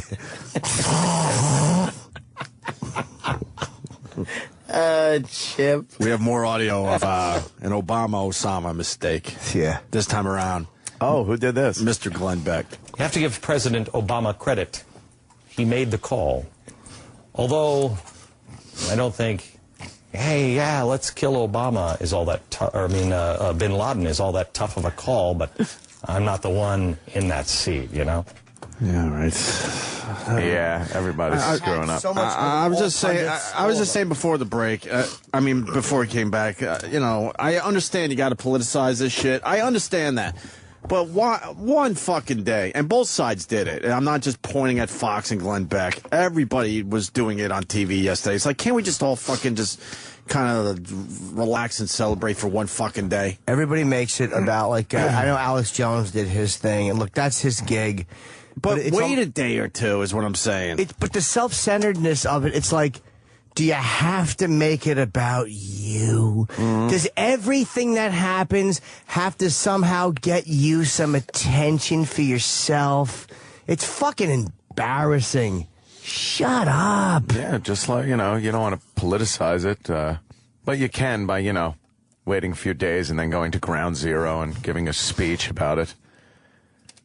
Is that necessary, or is that posturing during a campaign? I think it's kind of cool, though. Nah, any president, honestly, across the board, I would expect that from. Some things are just symbolic. Bush was there right after it happened. Yeah, it was totally an amazing moment, and now having Obama down there, of course it is. But we'll see how it plays out Thursday. How about the Pentagon? Just go there. Yeah, closer to your house. Don't fuck up traffic here. You just don't want the traffic problem, right? Yeah. That didn't have the symbolic effect anyway, because it's seen as a military building. It's like, it sucked, but you didn't lose that many people. There's no one jumping out the fucking 90th floor. Right. I was on the 30th floor of a building yesterday, looking out, just thinking, just 3 times the height of this. People were leaping. Yeah, it sucked. At least you get to live 3 times longer. Yeah, but you shit your pants 3 times longer, too. It's not a pleasant ride down. No. I gotta agree with you there. You lose more hair before you hit the ground. Oh, please. It's just horrible. Alex Jones, sure, why not? I believe he was frozen. I believe he was frozen. Really? Something. Yeah, Gordon's fish stick? He's got a big audience. He's got a big following, this Alex Jones, and he's exposing the Bin Laden hoax. Well, the Bin Laden hoax already. It's never real. Can't you just be happy for the country? Nothing's ever real. Does anything ever really just fucking happen? No. That's why. Look, I don't believe everything that is told to me, certainly. Neither. But come on, sometimes things are just what they are. Sometimes, yeah, things are Maybe real. they exaggerate some of the points of how this whole thing went down, maybe. But in the end, they fucking killed Osama a couple days ago. If your Simple as that. If your radio show's about conspiracy theories, then everything has to be a conspiracy. Everything. Doesn't anybody see the connection between radio people making it about them? There's a conspiracy about conspiracy shows. Do you think it's true? A show like Alex Jones, even just getting coffee, there's some kind of conspiracy? Yeah, there's something fluoride in the water. Does he just come into work and relax, but is everything a conspiracy? Yeah. I mean, everything. Does anybody tell you the truth?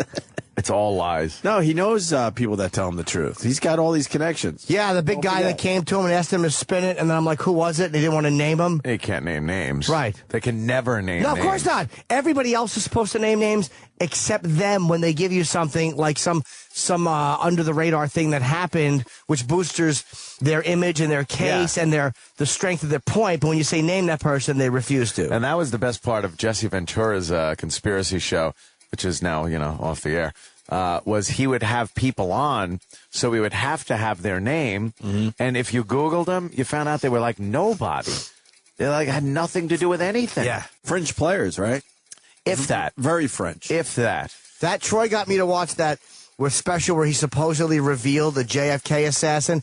That horse shit on a bridge with this guy. Oh, it was fucking terrible. It was terrible. Terrible. Why don't we start with Alex Jones? Yeah. Alex announces to the world, Jimmy, the bin Laden killing is a hoax. Of course he does. He was already dead. President Obama addressed the nation late Sunday evening to say that just hours before, Osama bin Laden had been killed in the middle of a major populated city in a palace compound. Yeah. My friends, this is a complete and total hoax, and we predicted with total precision, with inside sources, going back more than 8 years ago, what would happen. Can you pause that? It's on record. Who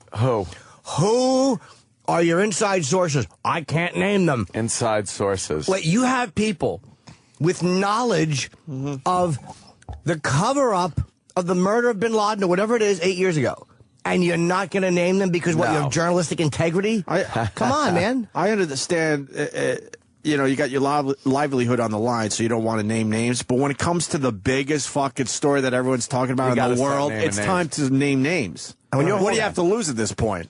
When your whole job is to expose these evil conspiracies because you think there's a new world order or whatever, how do you not? This is not just entertainment value. This is the new world order. You're trying to change things. Yeah, take away their power. Name names. But no, if they tell other people shit, you'll name their names. But if somebody comes to you and tells you something, all of a sudden you're in the know, so you're not going to name names? Come on. Mm-hmm. Sick of shit. Boo.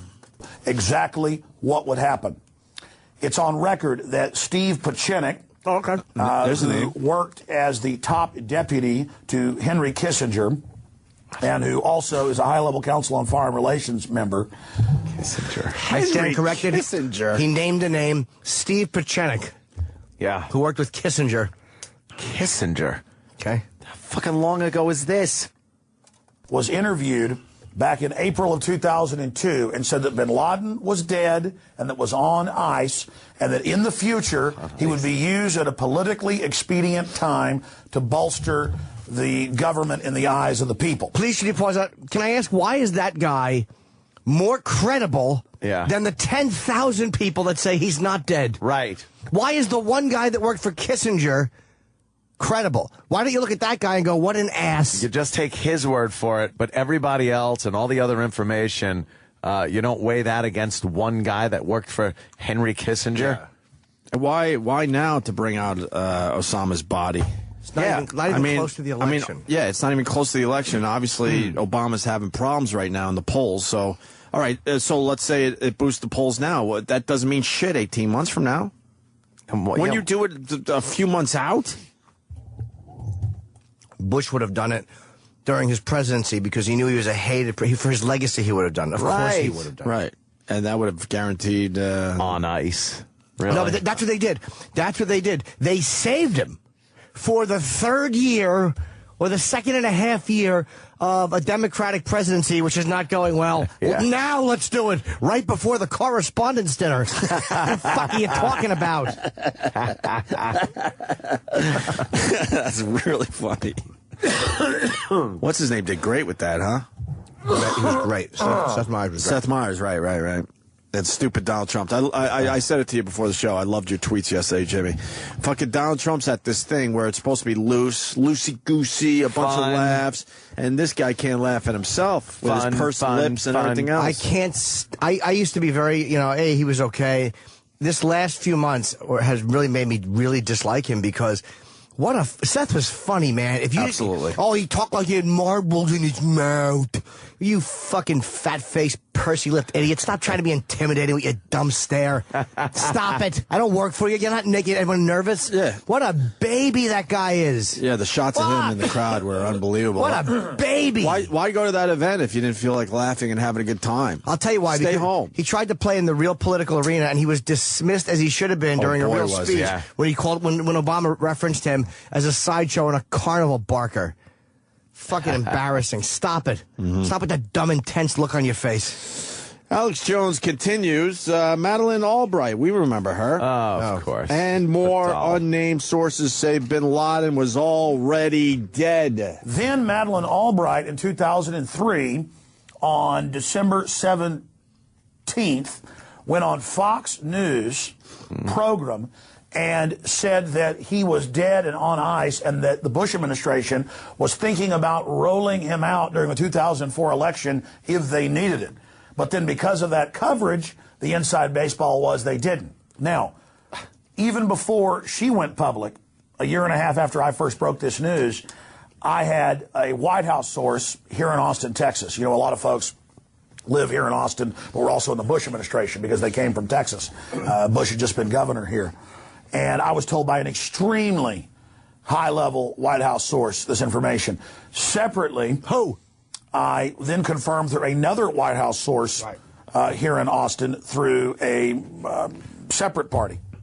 Why would people continue to talk to Alex Jones? They wouldn't. Thank you, Jimmy. By the way, I actually confirmed through a White House source that those guys were trying to steer him on the wrong track because they weren't happy with Bush. I confirmed that through another White House source, because there's a lot of them that also come to New York, because maybe they're from Texas too, but they also come to New York. So I confirmed through a White House source that the guys he's talking about were just trying to mislead him to hurt Bush. I have a comment from a White House source.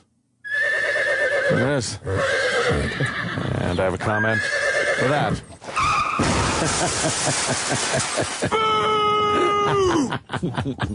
That's kind of funny. Why not? White House horse. Alex Jones. White House horse. What's something? It's like here's a comment from a White House chief. What does the White House dolphin say? Yeah, he's probably going in. Get out of here. I'm going to flip her out on you or something. That's what he said. What's that? Oh, I thought he was saying chip, chip, chip, chip, chip, chip, chip, chip. Alex Jones says the government lies. Man. No one believes Osama was buried at sea. No one does, huh? No one believes that. Yeah, it makes no sense. There's the government lying about WMDs and our destroyers being attacked to get us into Vietnam. You know this history of major hoaxes being run. But notice when all this came out, then I'll go through some anomalies. Just the tip of the iceberg. Okay. This all came out right at the time that Obama's approval rating was dropping like a rock, an all-time low this far into a president's administration, as the dollar's dropping, as support for Iraq, Afghanistan, Libya, and the drone attacks in Pakistan was imploding, right as the Pakistanis were threatening to kick the U.S. out of Pakistan. Please, approval rating for Bush about the war was much lower than it is for Obama with the war. People are not happy, but they're not nearly as annoyed at him. You don't see Libya being protested by people. But you heard him say why they didn't roll him out for Bush. Because Madeleine Albright had gone on some Fox News channel and given up the whole story about how he was on ice. Sure. So where's that audio? Whoever they... Where is that audio? Yeah, can we prove... I mean, he can prove that by just playing... Why wouldn't... As he's talking about the Madeleine Albright, we do radio, obviously, so we know how this game works. So you're saying Madeleine Albright went on TV and we looked it up, Danny, and I'm sure it's on exposed all that. somewhere. So as a radio host, why wouldn't you play that audio right there? Absolutely. Why would you not play it there? And did she talk in vagary or something, and that's what he took away from it? As a radio host, you play the audio right there. Of course you do. It strengthens your cause, and it's more interesting, and it makes what you're saying sound much more legit. Yeah, he's not a lazy radio guy. Of course you play it at that point. Because now we're going to search it out, and we'll play it. We're threatening to kick the U.S. out of Pakistan and to kick their drones out. Right as this happens, there's this big propaganda victory, and what do? They take the body and throw it in the ocean, they say. Do you really believe that? No one is buying that. I've been listening to talk radio last night, this morning, even conservative stations that want to buy into this propaganda. No one is buying that. No I absolutely believe it, and I think it was a very fucking smart move. Smartest move you can make. And I'm sure video will be released. I don't know, if you're going to be able to see Osama's face or anything. He's probably going to be wrapped up and all that, right? I don't know. Or maybe it's a long-form video where they kind of show some of the stuff that went on the ship before they dumped his body. These conspiracy guys are so fucking wrapped up in their own themselves. The self-centeredness of it, it's always got to be about them. Never once does anything play out. I understand that they're right about some stuff, but nothing is ever what it's ever. Yeah. They kept the body on ice. And you know how this stuff works. They only release a little bit of stuff at a time. So you're going to get the death photo, and you're certainly going to get more videos. Won't matter. They'll find a reason not. No, I understand that. But he's basically saying, look, this is. It sounds a little crazier now. Before, sure, we get the videos and the pictures. Yeah. But that will be released. Did you find something? That's from C-SPAN? Because all I see is in 2003, former U.S. Clinton Administrator Secretary of State Madeleine Albright told Fox News analyst Morton Konrak she suspected Bush knew the whereabouts of Osama bin Laden and was waiting for the most politically expedient moment to announce his capture. Now that's, regardless if she even said that or not, I don't know. Because people are questioning now, why would Albright, a sane woman, say something crazy like that? But nothing about him being on ice. But where's the audio? Why is that audio not up? Danny's What's listening that to audio right now. Yeah, he's going to find out. That's her explaining why she looks the way she looks. She's less than 400 years old. Look, I wouldn't be surprised if a big event like that, if you could time it, to help yourself out, you would. I get it. There's no way you're... But you're not... but he's not on ice. This is what, by the way, people forget. All of this shit, like the presidents are keeping... Where was all of this amazing presidential power during Watergate when a fucking security guard brought down that little dumb thing from those rented security guards ended the presidency of the United States? Where? Yeah. You bring up a great point. And last night I was watching all the coverage. I was all over the place. And one of the stations had Colin Powell on. And they basically said, Colin Powell. Yeah. Pretty fucking powerful guy, Chairman right? of the Joint Chiefs. They're like, how did you find out about Osama bin Laden? You know what his answer was? My wife told me because she heard it on the news. On the news. That's Colin Powell. You would assume there's still some kind of network in place where you might tell Colin Powell what just went down. But he, on TV last night, said, oh, no, my wife heard it on the news and she called me. That was amazing to me. Yeah. Which goes back to your point. You just assume that it's this big and powerful thing, and sometimes it's just what it is. Colin Powell had to find out from his wife that they got Osama bin Laden because she heard it on the news. Who's hiding bin Laden, frozen on ice for years? Who the fuck is doing that for any reason? Yeah. Especially a couple years ago when there was way more outrage about us being in Iraq and Afghanistan than there is right now. It's just, what he's saying is just not true there. And do you understand the Nixon thing?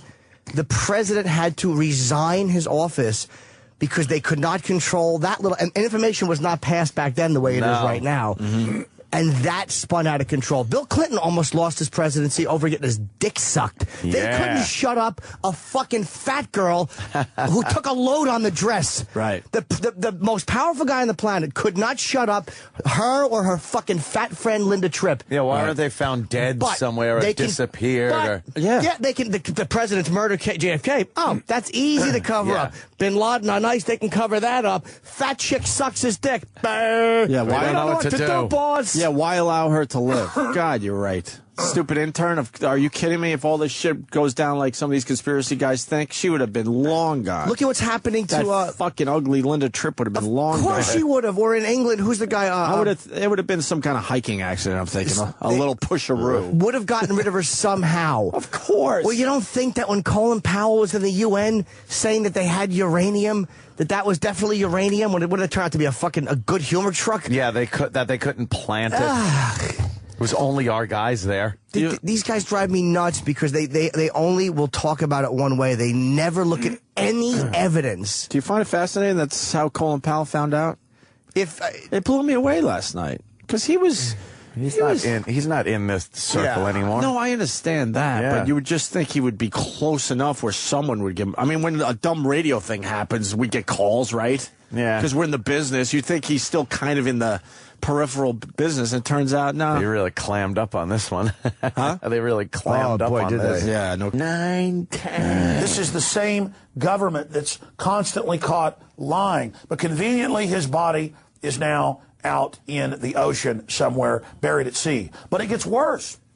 Last night, as soon as this was announced, it was all over U.S. TV, British TV, European papers, fake photos.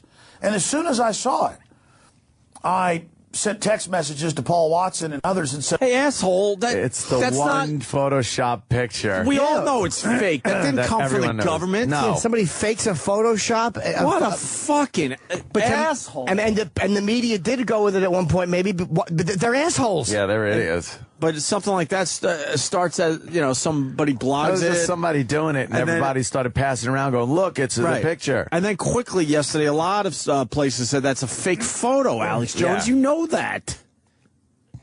Oh, by the way, still being sent that picture today. I know. People I'm embarrassed for everybody on Twitter still sending that around. Posted, and they as a picture of like, hey, here it Osama is. bin Laden dead. Stop.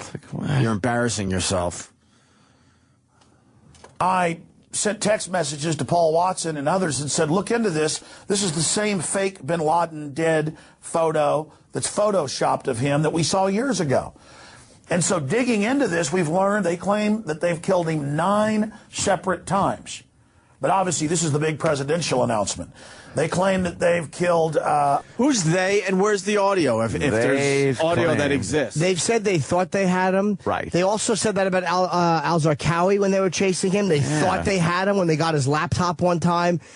They always think they have these guys. And the same way as Bush made that stupid announcement that the victory was won. They do make announcements they shouldn't make, which is even more embarrassing because then they have to take it back. Right. Because a new tape comes out. Yeah, Bush was embarrassed by that one. He admitted it.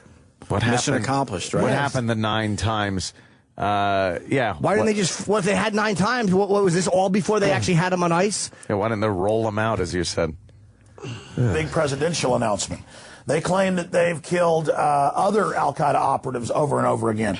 They're training you to accept this type of garbage. Oh. So we've got that information that they've killed him 9 times.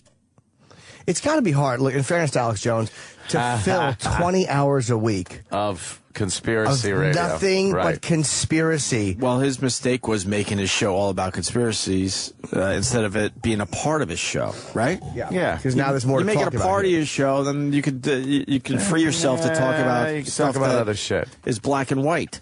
Yeah. But I just don't know why. Did Alex Jones, maybe he's been saying it all along, but has he been saying that bin Laden is dead all along? And by the way, if bin Laden was dead all along, well, Al-Qaeda knew that. So why did they allow these tapes to come out, or why wouldn't they just get a new leader? Like, I don't understand that. I just don't comprehend it. Yeah. All right. Does anybody believe him on the phone? I mean, he's got a big following. The phones are lit. Right. So we'll go to them after this last clip. Alex Jones exposes this PR move and fits some plugs in for his website. Of course he does. Infowars.com. We got it. Right as our country's being imploded, right as the world government's being announced, right as we go into the Depression, here's this PR move about, boy, we're walking a little taller today, got a spring in my step. It's all a wag the dog Hollywood production. My friends, we'll continue to cover all the other developments. There's so much more at Infowars.com on the live radio There you show. go. Boom. And the video feed at PrisonPlanet.tv. Of course. So continue to watch Infowars.com and PrisonPlanet.com. We've got about 1 million people roughly hitting the site an hour right now. This is the biggest news story we've ever been involved in, obviously, as the whole world is looking for answers to what's happened. But that's just some of the points, and more anomalies are coming out. And they announced this on a Sunday night, so they dominate the news cycle this week. but already people are not buying into it across the board. It is a fairy tale. If you believe this, I do. Then I got a bridge I'm wanting to sell you. Good. Where? Brooklyn. How much? And I've got some oceanfront property in Arizona. Oh, nice. By the way, for the news cycle, it didn't. If you announce this on a Friday, don't worry, it has legs. That makes you sound smarter when you say news cycle. Here's the thing. So, now he's saying the Depression. Like in 2008, when the stock market was shitting the bed and banks were closing, why wouldn't they fucking haul them out then? That's how you distract people. Right. But they didn't. They didn't roll them out then. No, they roll them out now. When General Motors was going bankrupt and needed government money and all that was going on. And all the bankers, the conspiracy of bankers, why didn't they roll them out then to take the focus off themselves? When the Dow was under 10,000, when, how about then? Why roll it out after Obama shows the birth certificate? Why not spread these two events out? Because the dumb birth certificate, I would imagine, helped Obama a little bit, right? Yeah. So why not spread that out? Why go 1-2 like that? It's just, there's no reason to do it right now. You would do it. Why do you let all those Democrats get the shit kicked out of them in those midterm elections? You lose a big part of your power base. Why not do it right before those? So it'll look like, hey, the Democrats are strong on. Why would you do it now when it means nothing? Yeah, keep them strong for the elections coming up. You're right. Idiocy. But again, because the conspiracy thing is the entire show, they have to find a way to marry whatever is going on into what their thing is. The facts don't matter. Hey, how's it going? Just to point more fact that conspiracy theories most of the time are bullshit. There's an interview with Bill Clinton. I really don't remember where it is, but it's online somewhere. I think it was like a Japanese college where he talked about how when he became president, something he wanted to see so badly was Area 51, and he insisted upon seeing it. And then, basically he found out that there was no aliens in Area 51. There was no secrets in Area 51. Yes, there was Area 51. Area 51. You knew then, and you did nothing. You had a spaceship, and you left it there. Maybe David could fly it.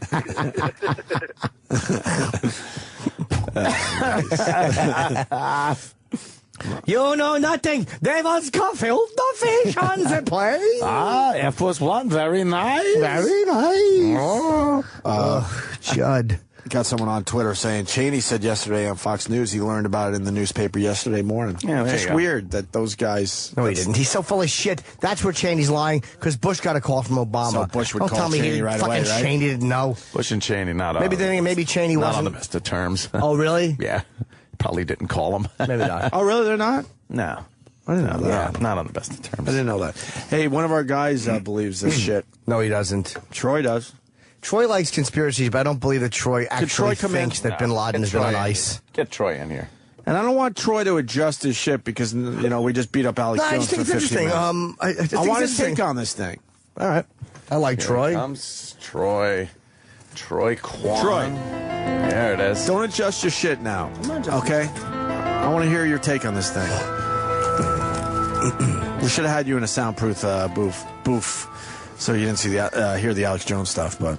Yeah, I mean, look, Alex Jones has his agenda just like everybody else, and, it just, the one thing that kind of bothers me is, personally, I want to see the body.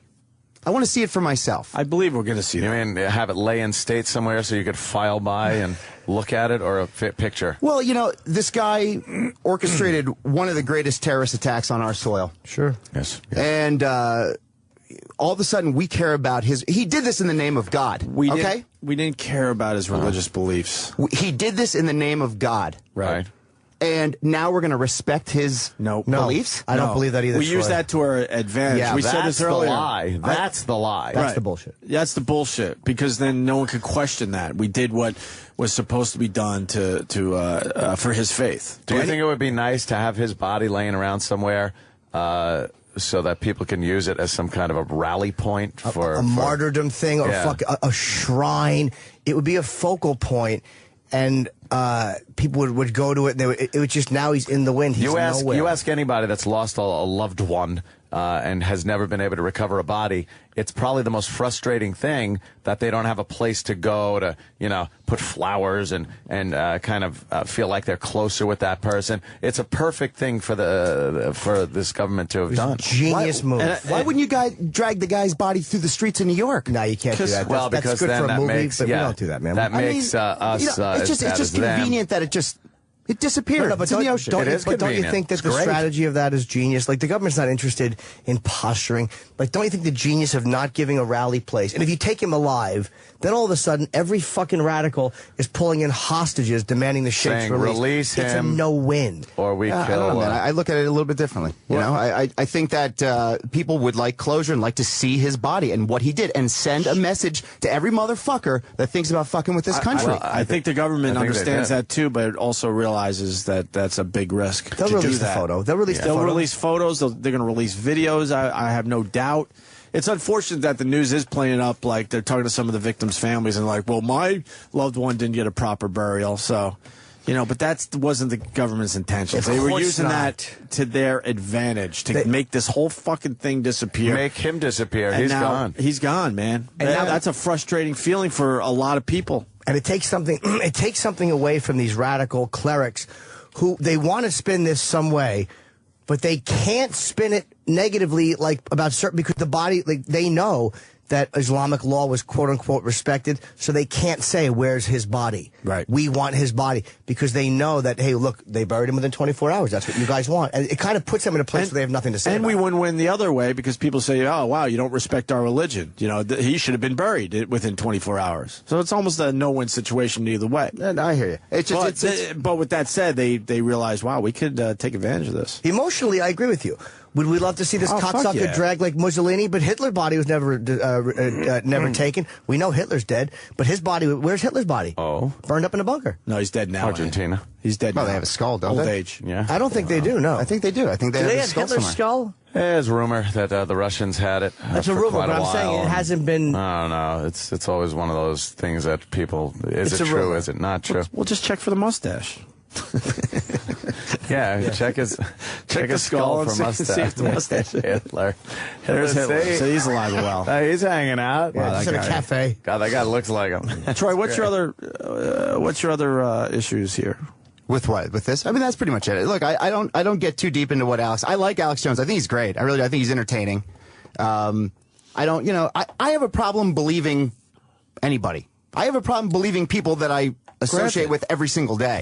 So let alone a government, let alone anybody else. Is it? But is it so unbelievable that after almost 10 years, they through intelligence found out where the guy lived, landed a strike team in there, and killed him?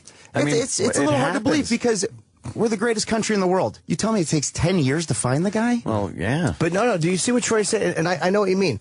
But there is that thought process in people who are into conspiracies. Like, it's hard to imagine that this great safe place of ours can't catch this guy. Yeah, we're not all that amazing. We couldn't. With some things. We can close a deal really well. They know where you are right now because of your phone. They know they know how to track everybody. They have every square inch. So play it on your head. What happened? Calculated. Did we kill him 2 days ago? I mean, your guess is as good as mine. I mean, I'm not guessing. I believe in my soul we killed him 2 days ago. That's what that's telling us. I'm not guessing. We might as well believe it. If it helps you sleep better at night. So what do you think? I mean, that he was frozen for 10 years? I have no idea, man. But, dude, he didn't have any... Those connections, you mean, where they could trace you? He didn't have that stuff. He was smart. He's a smart dude. And he had fiercely loyal religious people around him. These couriers would have died for him. Right. They didn't give him up for the money. What if you see a video in the coming weeks of him actually being shot in the head in the compound? Then I'll believe it. Or would you? Or would you say that's a lookalike? I mean, if it looks legit, you know? I mean, I would rather see that than just have that thing tell me, oh, yeah, this is what happened. Well, I understand that to a point, but what is it going to take for you to believe? But what does it matter if I believe one way or the other? Do you know, like, it's really, at the end of the day, it matters because who cares? I think you represent a lot of people that think just like you. You're not like a lone wolf on this. There's a lot of people that don't believe we got it. What is it about the conspiracy that gives you comfort? There's something about it, about the concept of it, that comforts you for some reason. As I've told you before, I don't trust anybody. And there is an agenda with our government, and they're going to do whatever it takes, and they have the ability to create smoke and mirrors and have this happen and have that happen. Really, is it the truth? I don't know. I couldn't tell you. Does the government really have the ability to do all that?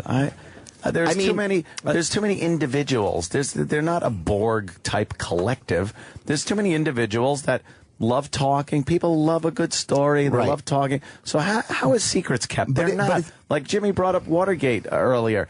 I mean, that was just, fuck up, and then people opening their mouths, and then people want to save their own asses, and it snowballed into Tricky Dick giving the old peace sign, and hopping on the helicopter and getting the fuck out of it. You don't think we've learned from that? You don't think there's a pyramid, a hierarchy, and the top knows what's going on and gives the orders and tells everybody else below what's going on? But he was the top. He was. How come they couldn't stop Lewinsky or Linda Tripp? That's a great point. Fucking nobody. That's not that long ago, dude. Troy. That's not that long ago, and the effect they had on the government was huge. Well, they allowed the fucking chairman of the Joint Chiefs of Staff to humiliate himself and make the U.S. look terrible in the fucking UN.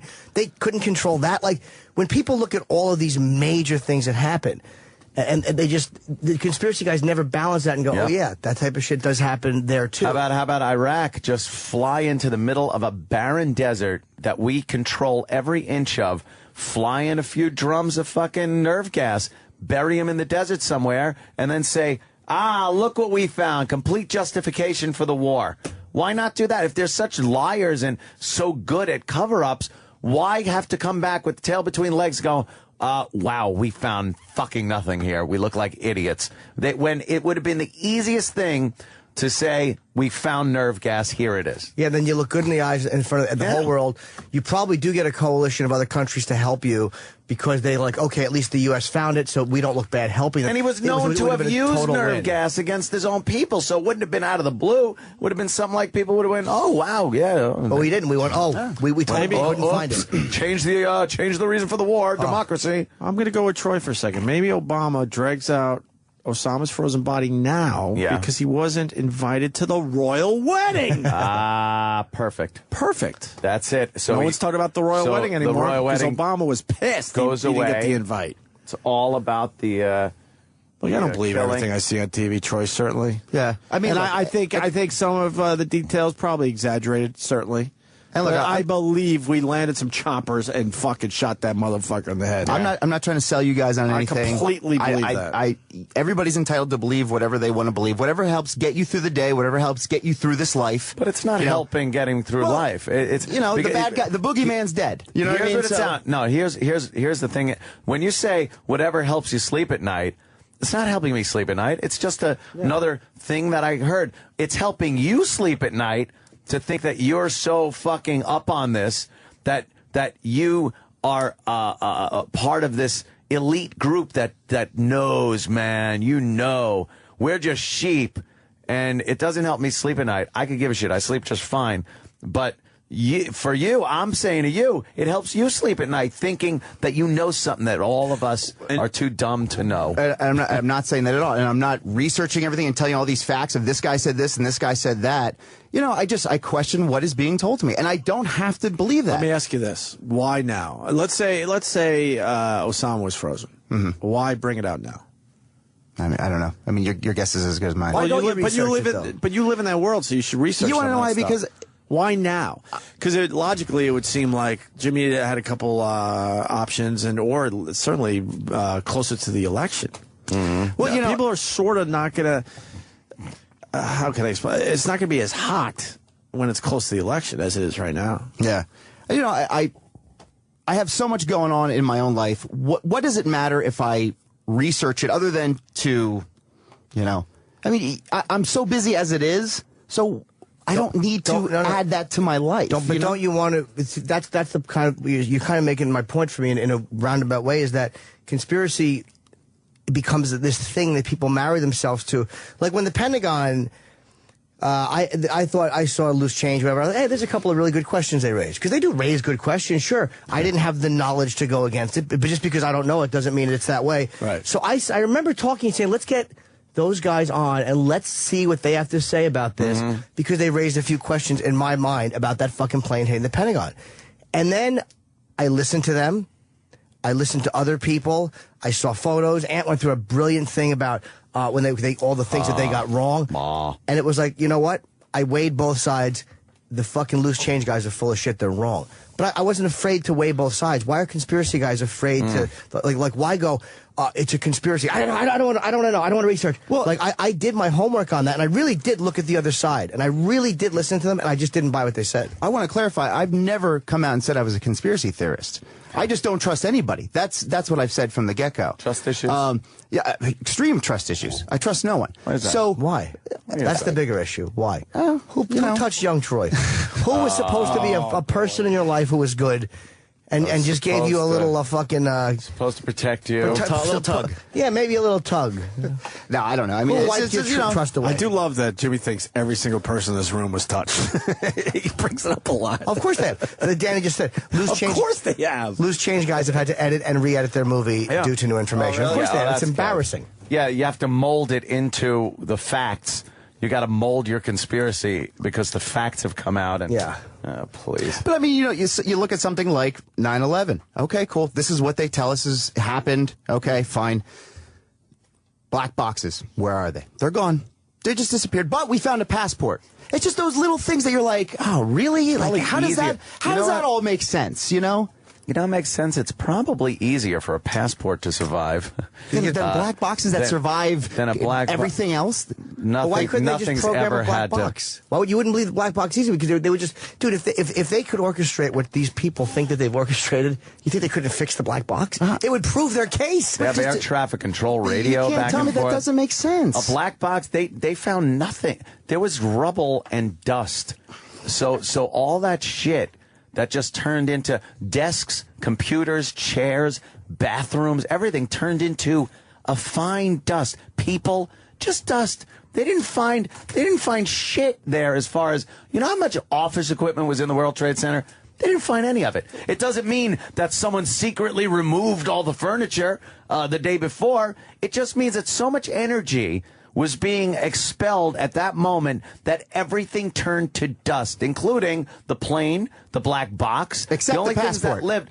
But you know what? But an explosion there were also, blew that out. let me tell you something. There was also a fuckload of paperwork from the World Trade Center that blew past my apartment in Brooklyn. Blew past my apartment. Paper would more readily survive because of its, it floats down slower. It got out of the building. So a passport coming out, I could see An that. explosion. I actually have a piece of paper from the Trade Center. Yeah, there was a lot of it all over the place. Yeah, that was from the 110th floor, whatever it was. And I saved it because an explosion, you have something in a bag, it happens. The plane crashes into the building. The passport's probably in the guy's bag that's with him. Sure. Could have been front of the plane, flies out. I mean, come on. No, but see, that's just these are little things that I have a hard time putting it all together in my head. But you take the mountain of evidence and ignore it for the one little anomaly, which any investigation will have, or any case will have anomalies. It's not one case criminally or any, it just goes 100%. There's always weird little things that I can't explain that.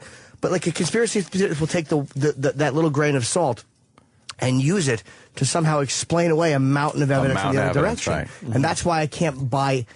I find that, and I don't mean like you're not an honest guy, but I find that the idea of a lot of these conspiracies is based in something that's what's the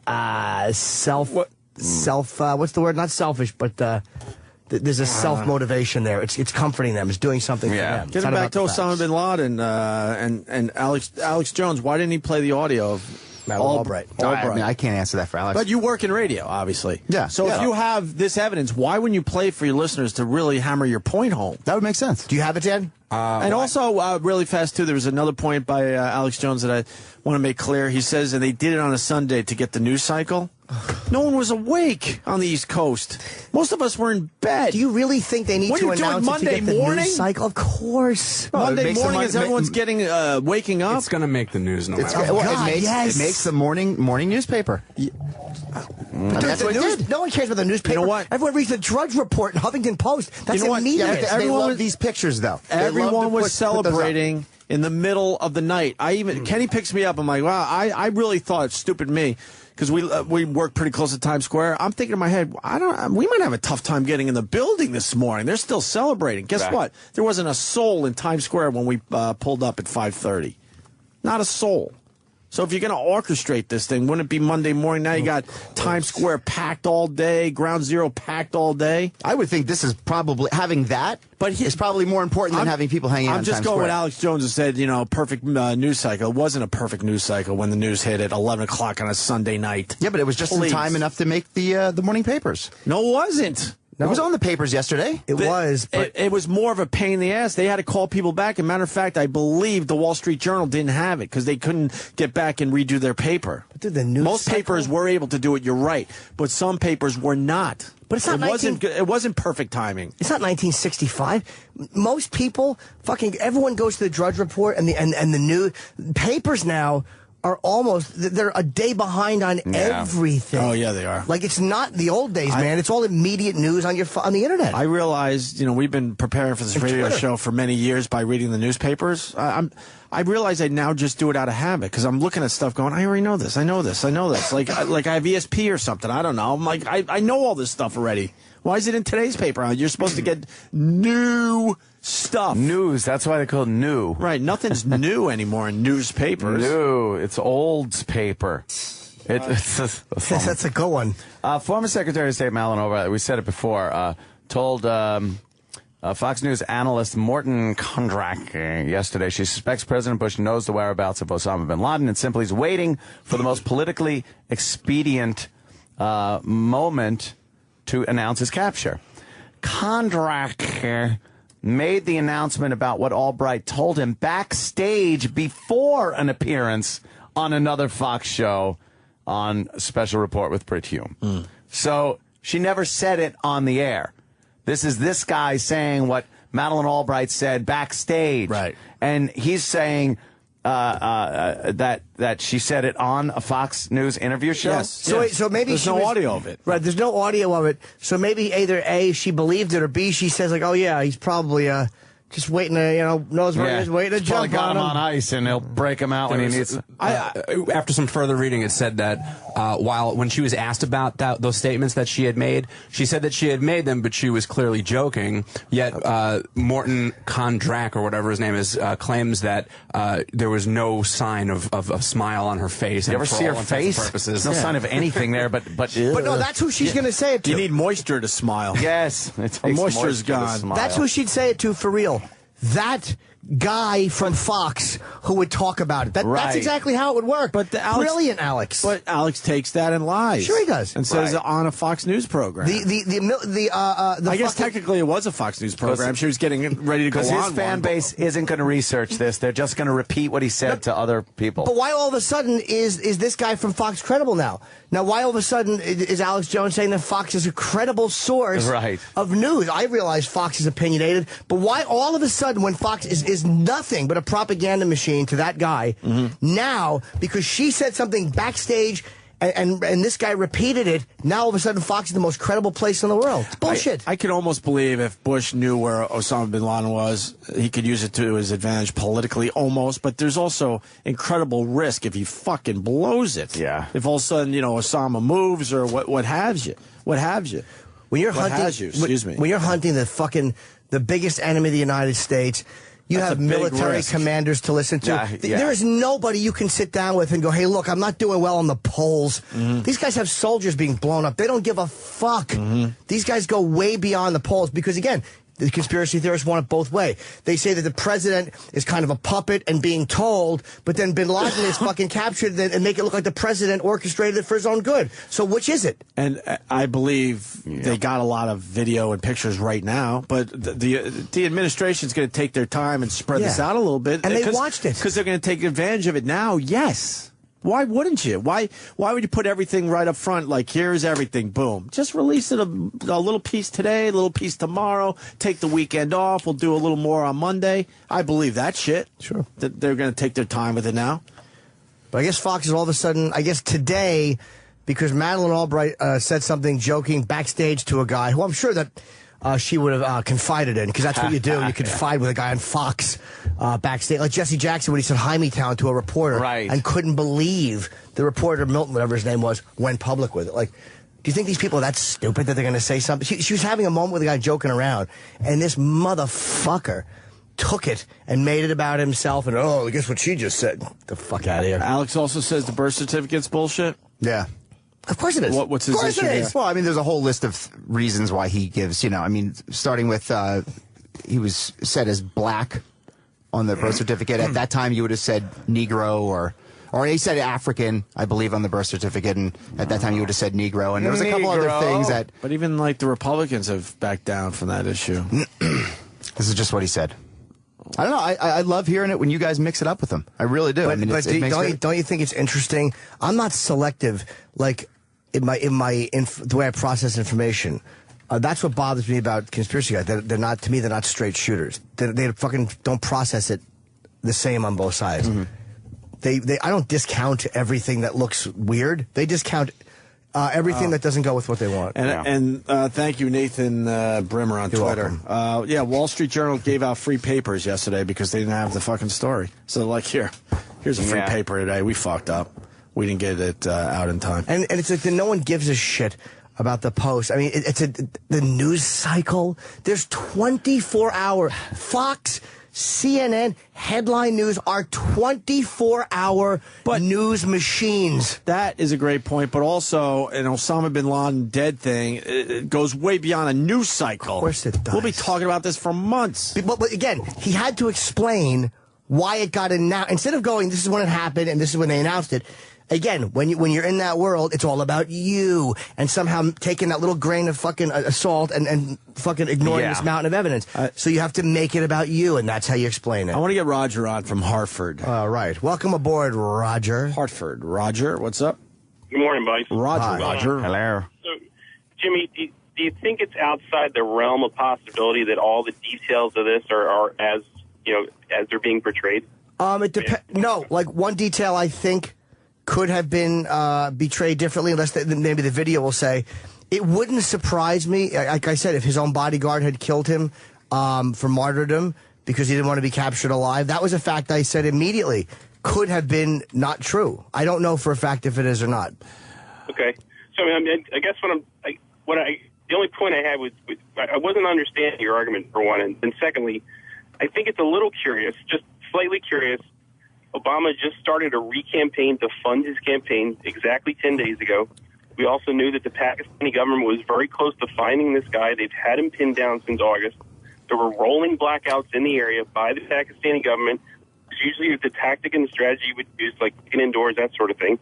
I think it was basically by accident, and they were forced into grabbing this guy and surfacing him because the Pakistani government or China was about to surface him. Do you think I'm sorry, Baldi, to answer your question. Why wouldn't they have done it? It sounds like he was there for 3 years. These people who have this power to conceal this stuff are going to allow it to be rolled out because a probably one-time Democratic president who has no... When you look at Bush's father ran the CIA at one point. You going to tell me that fucking Obama is more connected in the intelligence community than George Bush Jr.? No. Absolutely, yeah. What I'm volunteering is, I think that this happened purely by accident, and the fact that I think the local government in Pakistan was about to turn this guy over, and they knew they had to bring him out first. Like the United States government, the only people that would have any justification of bringing this guy dead would be the U.S. government, and I think it purely because it was at a bad time. It was after time TV. Everybody's already in bed. You don't get the same bang for the buck. The whole thing. I think it was completely by accident that this guy surfaced. I believe in my heart of hearts, anybody who says this guy was on ice for 3 years, that's just ridiculous. But why is it helpless on ice? Who does that? Why is it easier for you to believe that than to believe that they followed this courier for 4 years? It was a tough one to get because these people were very religiously loyal to this guy. Like, I understand what you're saying, but why is it easier for you to buy that than, you know what? We were looking for one man who had fiercely loyal people in a God sense, not like Saddam. I'm sorry to interrupt. And they got him and they finally killed him. Like, why is that so hard to believe? I think they were trying not just to get him, they were trying to get everybody. The only way to make people sleep at night was to get all of his people. But they knew this compound was being built since 2005, and it's 8 times bigger than anything else in the area, and there's no suspicion of what's going on in there? I bet you Pakistan knew. That's Pakistan. Pakistan I bet you they knew. Fucking knew. Yeah. Pakistan, no. Pakistan, no. Yeah. That part of the conspiracy, I'll believe, sir. Gaddafi is smiling.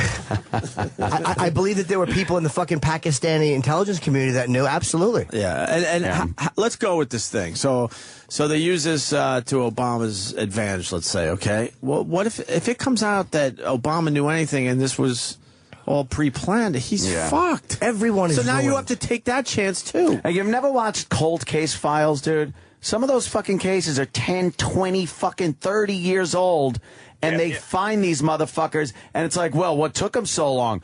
Well, when you look at the backstory of how these guys were really evading the law, changing their names, not using phones, picking up whole entirely different lives, being sheltered by family and friends, you realize that's why it took so long. But then eventually, when they get him, you don't think, oh, did they really get fucking John Smith, the murderer guy? It's just because this is, Osama bin Laden, that it's a big deal, but it really is just a cold case file. Yeah, I mean, I believe, I don't think they've had him the whole time. I do believe they've had him since August of 2010, and they've been waiting, not for an opportunity to, like, bolster Obama. They're waiting for an opportunity to grab all of his guys at once. Oh, well, you know what, though? Don't look at who they already got. They already got Khalid Muhammad, who was number 3. Yeah. Al-Zawahiri, we don't know where he is. Fucking Al-Zarqawi is dead. The guy that took... Almost all of them are caught.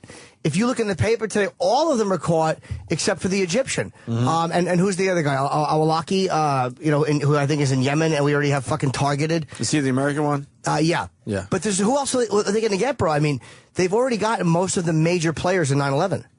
Yeah, agreed. I'm just saying. I wasn't trying to blow holes through your comments. I was just trying to say it's possible. It's not outside the realm of possibility. I don't think that's far-fetched, Roger, what you're saying. Maybe, but most people in this country don't know who al-Zawahiri is. Right. But they all know bin Laden. And that was chopping the head. They said chopping the head off was a huge fucking get. But Pakistan knew. I bet you a lot of those guys did know. Give me a break. By the way, if they can do DNA in a few hours, which I believe they can, why are there fucking convicts fucking waiting for X amount of months and years to get DNA priority? But I mean, like, these are guys who are in jail and they don't fucking belong in jail. It's like not important. That's where tax dollars should go, to fucking freeing innocent people. I would like to know. Well, that drives me nuts. They do have that foundation that fucking Barry Scheck. Yeah, I actually like that. But I would like to know. I would like to know the statistic between how many DNA tests are done and how many actually come back as innocent people, and how many come back as you fucking did it, asshole. Sure. And see if that's why they take so long. They prioritize it. If you're looking for a fucking rapist that's out on the loose, right? I would think that takes priority, especially a nice immediate case that's something that just happened. Sure. I think that would take priority over a guy that's in prison, that, especially if the statistics prove that most of the time they aren't innocent. But the Innocent Project Innocence with Scheck, they review every case, and they only take ones where they believe that the person actually did not commit the crime, not a legal technicality, not illegal search and seizure shit, but where they really even then, I wonder what their record is. I saw a show on it. I could not believe how many people were released after 18, 20 fucking years. Yeah, man. That's crazy. Be in prison in this, supposedly the freest country. In prison, you didn't do it. When you think how many people are in prison, fucking 3 years for DNA tests, it makes me sick. It's terrible. And that's probably more legal wrangling and prosecutors that don't want to lose prosecutors don't want to lose the stat. Don't want to lose the stat. Yeah, believe me, I've been watching The Wire, so it's it is kind of interesting watching how some of the government officials and the police brass. And you watch it and just go, Jesus, you know that shit's happening. They care more. Yeah, I'm just a few episodes into season 4. Yeah, there's some dirty shit that goes on. Oh, it's crazy. No surprise, but all right. Thank you, sir. Troy, and thanks to Troy for having questions. I am going to go into the bathroom and shit and shit out my nose. Yeah. I am so clogged up right now. I have to fucking get rid of this, and I can't do it in here. Why not? I need a mirror to make sure I don't have snot all over my face when I'm done. Believe me, it's that fucking bad. You don't sound clogged, though. No, I feel it right here. Yeah, right in the throat. I've been swallowing like crazy and coughing on mic. All right, I gave up on the cough button. It's like, sorry, people, you're going to hear me. we got Guy Fieri coming in. He's okay. His book weighs 52 pounds. It is a large book. It's called Food. It's called Food. Is it just called Food? Oh, look, E-Rock perked up like a dog when you blow a whistle. E-Rock, you know anything on this Guy Fieri? Yeah, what do you know about this guy? I liked his Food Network show. His garlic butter saw. Which one did he do? Diners, drive-thrus, and dives. Yeah, I saw a few of those. Oh. It was pretty good. Yeah, I've seen this guy. What does he do? Like eat shit? He makes shit. Food. No, I don't think he doesn't really. He eats more than make, right? Yeah, something like or that. he looks at what other people are making. He looks at what other people makes, and then he tries it out and says, "This is delicious." Yeah, it's good stuff. Good stuff. So, Yeah. what's that video they're showing down there on Fox? Is that video through the compound? That looks like it's exclusive. What are they saying? So it does. Well, I don't know what this is. Yeah, I know. Why don't you have all that shit on the screen? Why don't you explain what the video is? Exactly. Least? How about instead of the levee point and stock, you tell us what we're watching? God, I don't even know. It's green. It's the lawn. Yeah. What is it? They even fucking cut off.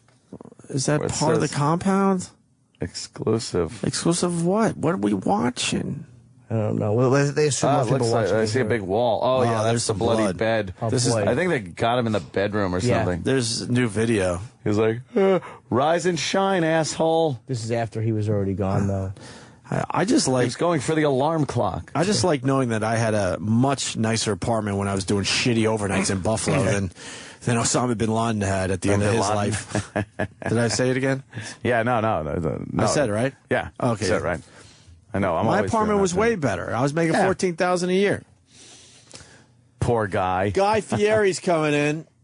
And maybe, can we finish this round of most annoying 30 seconds? We only have four left in this round. Please. Before we move on to the next round. I'm dripping snot. All right, go. Sirius XM, the virus. Yeah, this is the Opie and Anthony Show. There you go. I like this one. Turn it up. Going to have Guy in here in a little bit. Guy Fieri. Guy Fieri. Got a very heavy book. Did we talk about Don't tread on me. what happened in D.C.? What happened in D.C.? The 13th of the month, Antisocial Network. Oh, my God. What happened? It's going to be great. Oh. Tickets still available. And in Seattle, we got a bunch of them. Go to antisocialcomedy.com. I have not been promoting that like I should. Very good.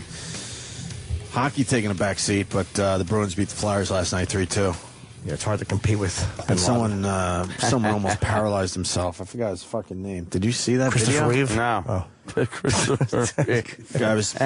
Guy was pretty much charging Flyers player. I don't even have their names. Why am I even bringing this up? I know what you sound mean. really stupid. And then he kind of misstepped and did a header right into the boards. Yeah. And I'm thinking, fucking paralyzed. But sort of skated off the ice, and then I guess he went to the hospital. Was it Denny Shirk? Yes, holy shit. See, I watched the hockey news. The stupid pursy-lipped idiot on television. Embarrassing. Oh, God, he is a wreck. You're fired. Shut up. You're fired. Big dumb DSLs. Not a fan, huh? And it's not about his politics. I just think he's an ass. Most annoying 30 seconds. So we're in the middle of this current round. We got 4 more to look at, and then we'll move on to the next round. How's that sound? Yay. Sounds good. All right, let's do this then. Let's try to make this painless for the listeners. Here's Lucas Hunton and his most annoying 30 seconds. Lucas Hunton, what's he looking for, like a rabbit pelt? I get it. I know. You say things that make me insane. Boy, then you just go. Because you just said it was hard to believe. Is it fun? Yes, Then it is this fun when you go, when I say something, you go, Because you said it was fun. Go.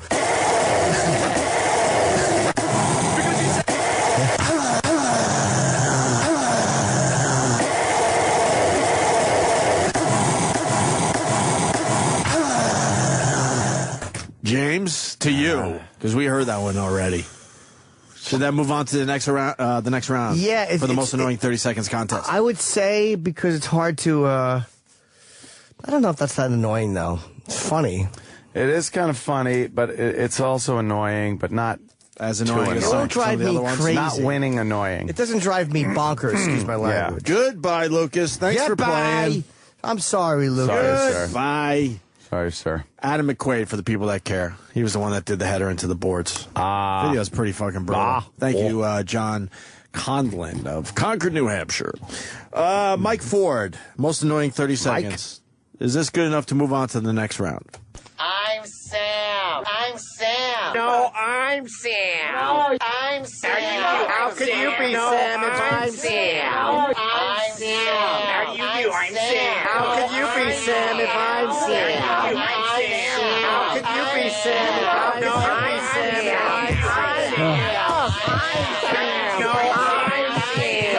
I'm Sam, and I'm from New Rock City.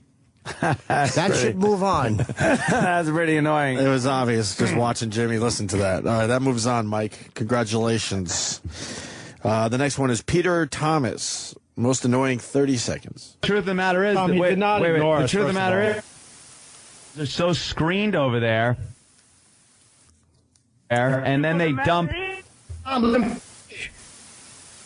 then that are against his show, Pest, and you never hear it on the air. Doesn't mean it's true that the Pest. He doesn't talk about us because. Fucking bunch of no talent wannabes sitting behind desks. See, that is really creative and annoying. That has happened to all of us listening to satellite radio. Because people now think that their radios were fucked up. No, that's what the guy decided to do. And people are absolutely thinking that their audio is just screwed up now. Listening back to that, no, that was the clip. That's what makes it so That's what makes it annoying. Yeah. Oh, look at this. The wonder of the internet. And now here's the guy doing... Oh, what do you think of that guy? He obviously moves on. Oh, yeah. Because that's really annoying. That was great. Here's from the last night's game. Watch this. Misses and boom. Oh, Sam. And then the fucking guy falls. The legs move a little bit, almost like, okay, this is the last time the legs are going to move. Oh, wow. And then he's just laying on the ice for a while. But he meant to hit that guy and just fucking lost his footing and right into the boards, head first. Wasn't able to get his hands up in time. Pretty fucked up, huh? Damn, that's gotta fucking hurt. I don't know what the update on that guy is. He got knocked the fuck out. Like I said, he was able to get up, and then I guess they brought him right to the hospital. So that pussy. Yeah. Bruins looking fucking good in this series. Holy shit. You guys watching the... No. I watch scat porn. Scat porn?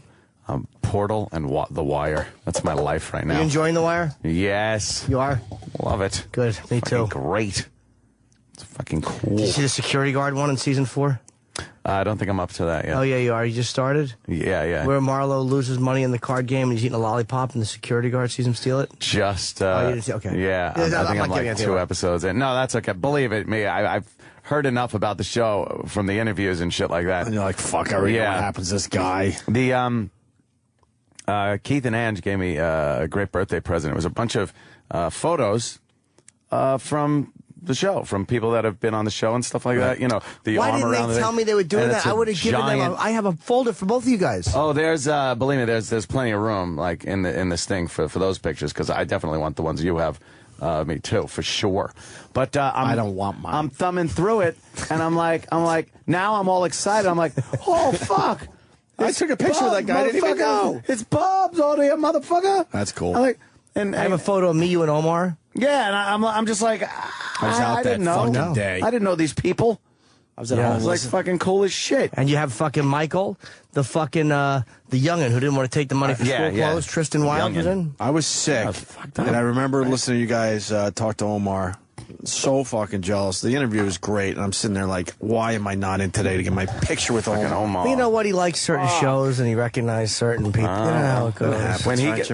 Anytime he gets out of bed and there's another man laying next to him, it's just like, oh god damn. You gotta crank. And they showed Omar's penis recently. Yeah, they had Omar's dick in the fucking shot. Yeah, it's nice. It's nice. Looks like he puts cocoa butter on a giant Omar cock. Unbelievable. All right. Most annoying 30 seconds. Did we do Peter Thomas? I don't know. I don't think we did. You're on the last one, I think, right? I don't know. Was Peter Thomas the static one? Yes. It was? Oh, I don't know. The truth of the matter is, Tom, he did not ignore us. The truth of the matter is. Yeah, okay, we did that one. I'm sorry. Peter Thomas, you move on. The last one in this round is Sean Baker. Most annoying 30 seconds.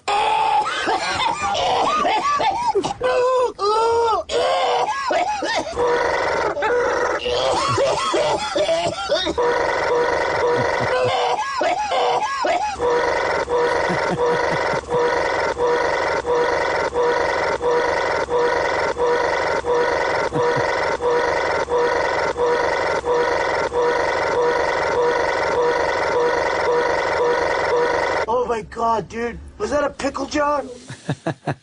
That's very funny. I don't know. It's a little too monotonous. And Bob's audio makes me laugh too much when he gets sick. Mm-hmm. Yeah. Like, Bob, I would have to say no, but only because Bobby makes me laugh when he's fucking...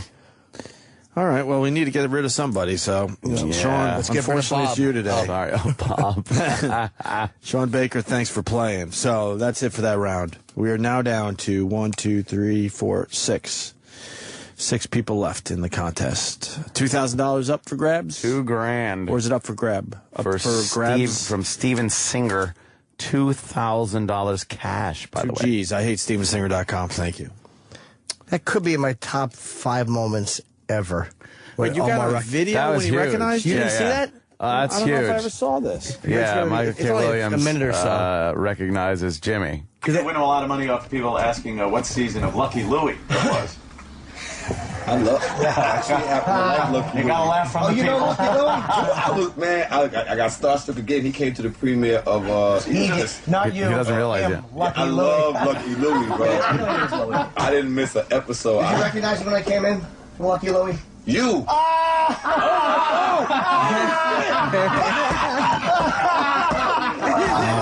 He gets up and gives him a big hug. Pissing me off. Yo, you the neighbor, the crazy fucking neighbor. Fucking Omar.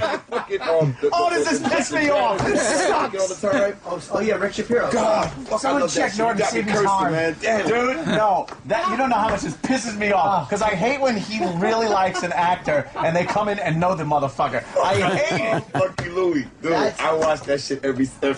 Every I made the joke to goof on him, and it backfired. I'm thinner now than I was then. That's probably why he didn't recognize me. A man walks in shape.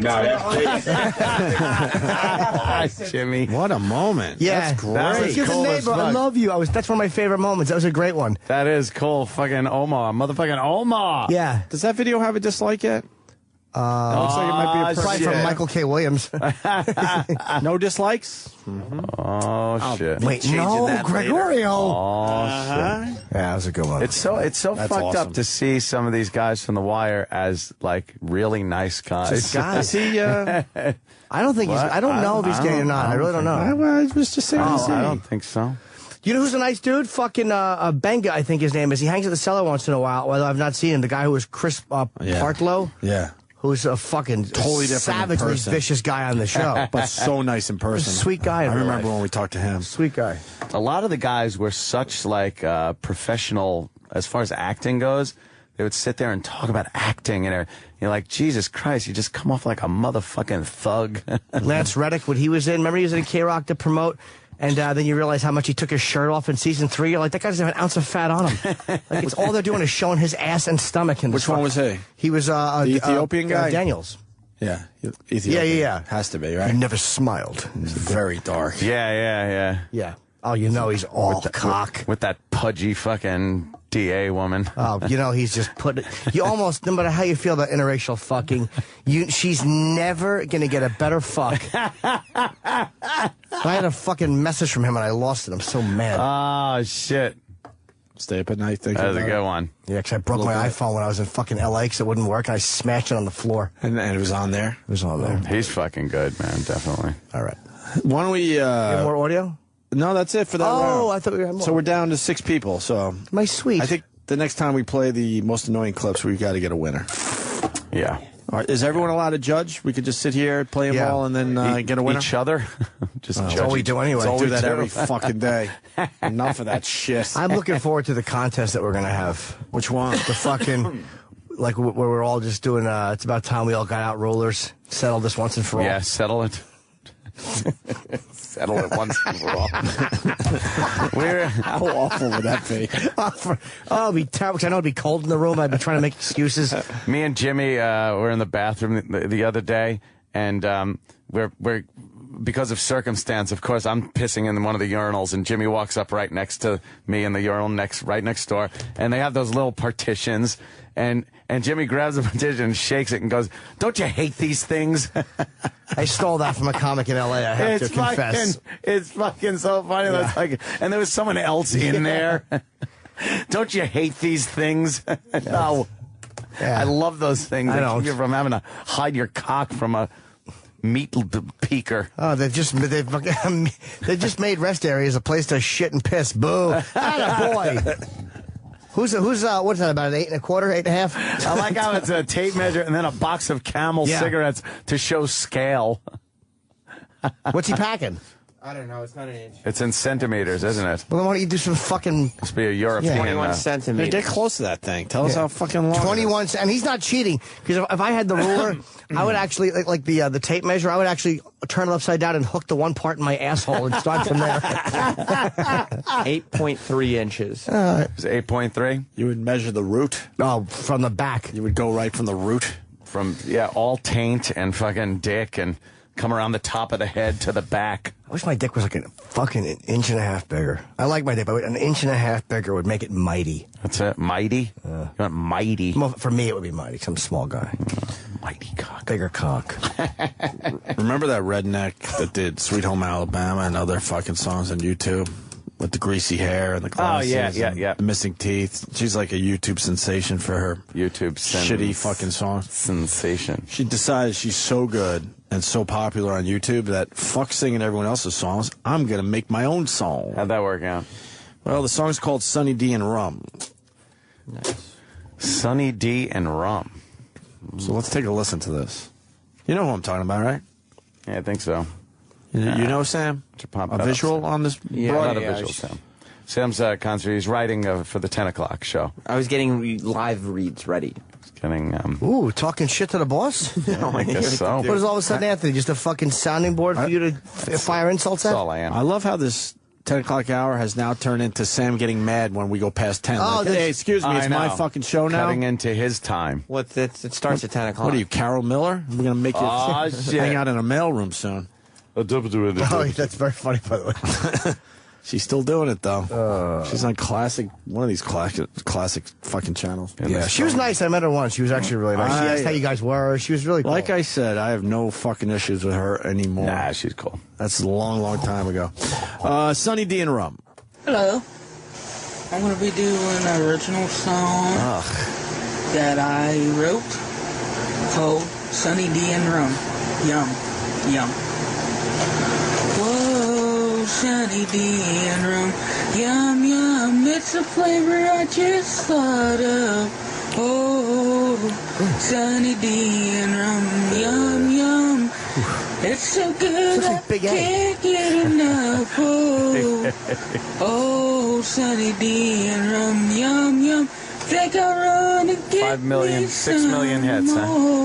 Yeah, just sit there at home going, this fucking sucks, or in your car. 6 million views. 6 million views on shit. that. Yeah. Sunny D and Rum, yum, yum. It's so good I can't get enough. Whoa. Oh, Sunny D and Rum. I think I'll run and get me some. Whoa.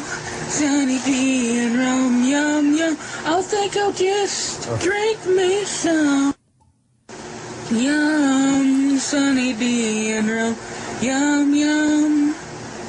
Yeah, Sunny D and Rum, yum, yum. It's so good. 6 I can't get enough. million. What a disgusting pig. The fuck, man. What a disgusting, morbid pig. Mm-hmm. All right, listen, we got Guy Fieri right outside the studio, so let's cut this break short. Go to break. And next, we'll have Guy in studio. The virus. Get in touch with the Opie and Anthony Show. 866-WOW-1-WOW. Send your feedback to feedback@opieandanthony.com. Opie and Anthony.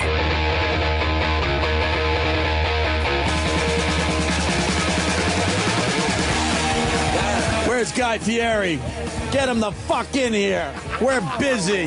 What an intro. Hey, Guy, how are you, brother? I'm good, brother. I like the intro, though. Oh, yeah. I'm a big fan because you went from kind of just traveling around the country eating really badly to becoming a huge star with this. But you see Minute this to Win petite, It. you see this petite dancer's figure, and you think I eat badly? I mean, this is 210 of you know. You dropped some dropped pounds. it for a No, minute. it's that camera, man. Is that what it is? I ran into a guy one time. The guy says, "Man, you're not as fat as you're on TV." I says, "Compliment." And he says, and I said, "No, the camera adds 5 pounds." He said, "What, you got 5 cameras?" Yeah. Oh, that minute to win it.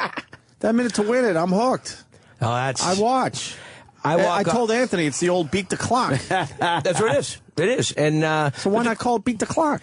I don't know. Someone gets money for beat the clock. Someone gets else? coin. You should see. Did you see the episode where the kids from San Jose, California, 5 kids, $1.5 million?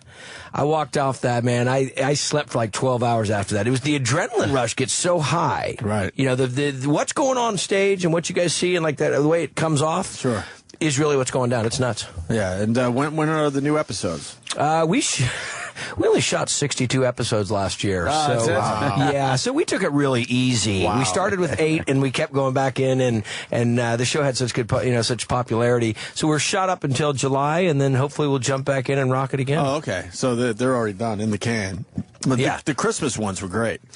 Listen, they were. I'm going to tell you. I'm embarrassed to say. I show back up. I'd been gone for like 2 months. We'd been doing Triple D, and I have another show on Food Network called Guys Big Bites. I was shooting that, and I came back and said, "Hey, we're going to do some holiday specials. Can we get you in 2 weeks?" "Yeah, I'll be there." And I show up, and man, my producers blow it out though. Right. When did you do the Christmas episodes? Like July?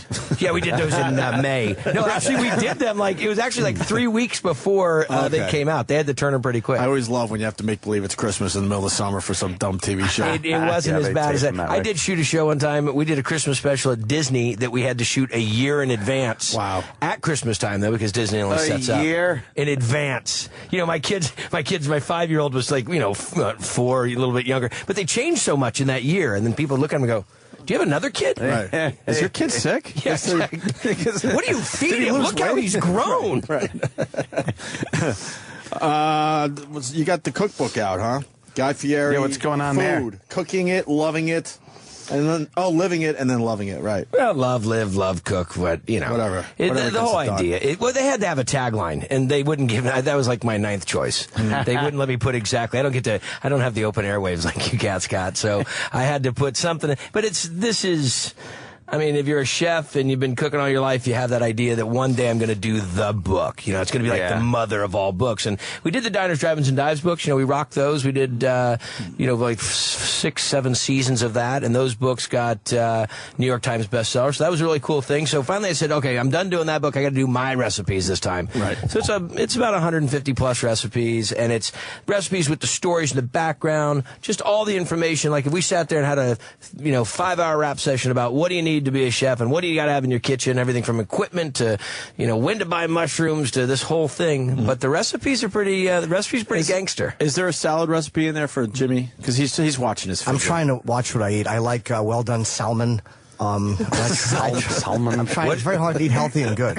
We all try to eat healthy in this room. You do. I saw you shoveling down yogurt before I walked in. Well, don't tell anyone. No, it's good for you. I know. We need it. You know what? It's not about as much I think you got to watch what you eat, but it's moderation. Yeah. That's really the kicker. And when people see Triple D, they'll go, "Oh, so you're that dude that eats all those cheeseburgers." Quite frankly, I'm not a big fried food guy. I'm more like a Asian food guy. I eat some Hong Kong noodle at 7 a.m. But it's about moderation. And in the book, we do. Yeah, there's some steaks in here. You guys, there's some food you'd like: Bloody Mary flank steak, mojito chicken, sangria prawns. Love to cook with the booze a little bit. That's nice flavor. Works as a good tenderizer. Are you a boozer? Not as much. No? Don't get me wrong. Not as much. I had my days in school, but I know John Daniels pretty well. He's a good cat. So when you're eating all that horrible food, as soon as the cameras go off, you're puking, fingers down the throat? Again, not so much. I'll take 2 or 3 bites. Sometimes I want to eat the whole thing, but I make my producers take it because if I eat it, I'll go into food coma. And I pick the food that we do on the show. And if you really watch it, very, very little of it is fried. We try to do a lot of ethnic restaurants. I'm into ethnic food. I like to see to kind of show this, the spice of life that we have going on in the United States. We got a lot of funky joints in this country. Yeah, we do. You just got to get off the beaten path. You can't go to the chain joints. You got to go out to these little mom and pop places. What makes a great chef? I can't cook for shit. It's like, is it a feeling like, how do you just know what's going to work? Because I literally will stand in the kitchen. I hate it. What do I do I can't do anything there. Well, it's like me singing. I mean, I love music. I love every aspect of it. I've got some rhythm, but I can't sing. I mean, I think it sounds awesome until the doghouse, you know. But I'm on stage with Sammy Hagar. We cook together, and you know, he's up there, and we're rocking out. I think I'm doing so awesome. And at the end of it, he pushes my mic away and grabs me around. And he goes, "Hey guys, isn't it great that he can cook?" Oh, shit! Scorned by Hagar. I think it is something though that's like an art. You could give somebody a canvas and a brush and some paint and say, "Hey, paint something nice." You have all the equipment you need. You have the instructions in front of you, but you're not going to be able to do something like an artist can. And I really do think that a good chef has that in them. Because I could look at a recipe card, I could have the pots and pans I need, all the ingredients, add it in, and technically put in everything that needs to go in. But it'll taste like shit. Well, and it's truly that. Well, but look at your craft. I mean, look at how you guys do. You take any topic. Horribly. Yes. No, but you take any topic. I had a small food and wine radio show out of the wine country in NorCal where I live, and just trying to stay focused was always my difficulty. Yeah. But you guys, so everybody has their craft or has their talent, but I will tell you this: cooking is so intimidating for people because they're scared of screwing up.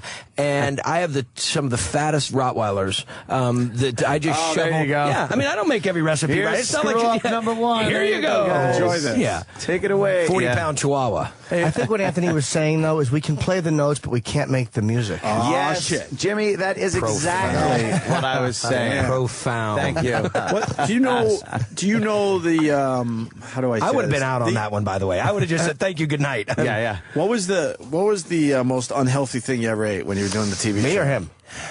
You Jimmy? What was her Want to start with Jimmy? name? Yeah. Jimmy might enjoy. He might enjoy a trend every once in a while. We're not sure. But he at least the options, you know, he's got options. He tells a good tale. We're not really sure if it's real or not. The tale? You know, I don't know. I pick the stuff I want to eat. And then I always know that people, if I go to a restaurant and they've got pig ear sandwich, I know that if the five of us went rolling into this joint in Omaha and there was pig ear sandwich, one of my buddies would be eating pig ear sandwich. Right. Yeah. I just happen to be the buddy that has the camera on him, so I eat the pig ear sandwich. But I'll tell you, I was at this one joint and we were shooting, and they had sweetbreads, which I'm not a huge fan of. I'm not a real big fan of the parts of the animal that had a job. If it filtered or pushed or licked or it's just or thought. Thank you. Or processed. And so they had sweetbreads, which are good but they did their sweetbreads a little al dente, so they were still a little bit runny, kind of like runnies. And so I shovel in some of the sweet. Wait! I don't even know what a sweetbread is. It's a gland. Yeah. From what? A sheep? No, a steer or a calf. Okay. But yeah, so they serve up the sweetbread and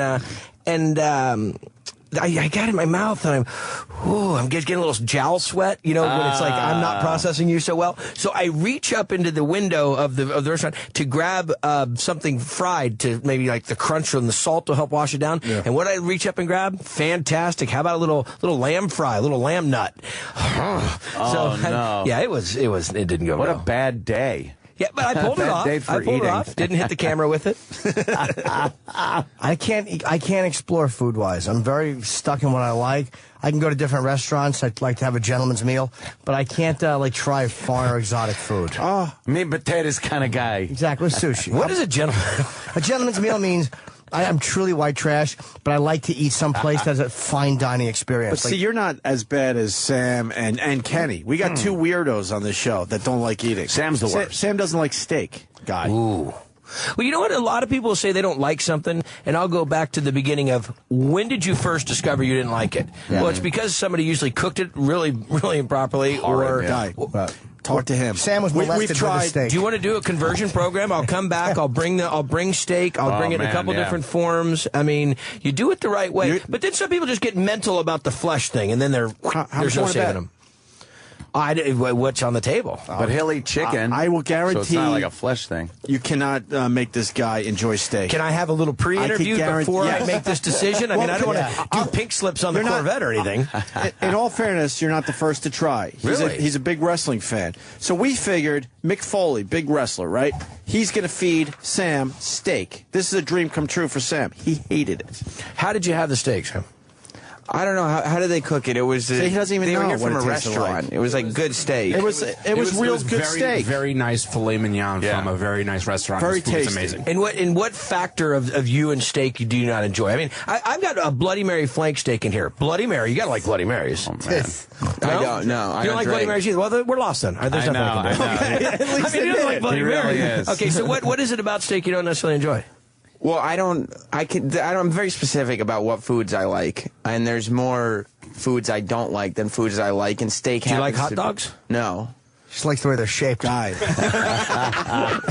Eating them, sitting on them frozen, yes. I'm telling you, you met your match. How old is your youngest kid? 5. That's how he eats. Really? Yeah, we can Okay, hang then how out about and- we give you a cookie after dinner? I would eat a cookie. What do you like? Like Chicken fingers. Chicken fingers. Not chicken. Well, I eat any kind of chicken. Fish sticks. Fish You sticks. eat any kind of chicken? Yeah, as long as it bites. doesn't have a bunch of sauce on it, yeah. Not a bunch of sauce. Right. I don't What like is your sauces. favorite thing? What's your go? You don't want to know. The fried chicken. Fried chicken. Chicken fingers, fried chicken, yeah. That's it. You're a skinny dude for a fried chicken fan, man. Yeah, that'll go away. So what is it? I mean, I just got to get the foundation of it. What is it about? Is it texture? Well, it's just mentally, there's something I can tell by looking at foods, whether I like them or not. Mentally. Yeah, I know. The food mentalist. I know. I can predict I will not like this. Yeah, he's also horribly mothered. His mother still does his laundry. So Yeah. what happened was he was growing up, and mother allowed him to get away with this instead of slapping his horrible Mother face. allowed this. Yes, she should have forced him to eat what We she get really wanted to eat. mad, but he's happy. Have you ever had a carne asada taco? No. Oh. Okay, listen, I'm not backing down on this. This cannot go this way. So you don't like hot dogs? You like sausage? No. Yeah, Do you he's a like wreck. beef jerky? No.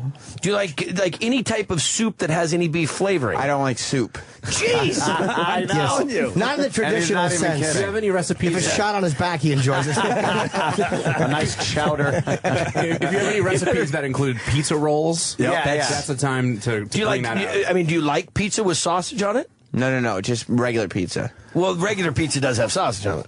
No, regular cheese pizza. Just cheese pizza. He would like things that telling are in you. boxes in the frozen food section that you could pop in. Like, Listen, I hope a lot of people don't follow suit to this. I could be out of job out of this. oh yeah. That's rough. No, He's he's like a weirdo. child. Although on the road He with does. him at Comic-Con last year, he did eat what we ate in Morton's one night and Palm did the he next. have? He ate the Christopher chicken. It was fine. It's fine. It's chicken. What else do you have with the chicken? I forget. Bread? Bread, nothing. Mashed potatoes? No, I don't eat mashed potatoes. doesn't I don't like mashed I eat raw potatoes. potatoes. But what everybody here has got some interesting. Is there a banana in that burrito? It's not a burrito. What is that wrapped up in? this It's like, I'm looking over and I it don't want to is an eavesdrop odd on your thing. food, but that looks like a banana burrito. This is an energy wrap, and it's got banana, peanut butter, You have the granola, spectrum of people. raisin, Yes. on a whole wheat, with honey drizzled there on a whole wheat wrap. Where'd you get that? Yeah, we want one of those. That's crazy.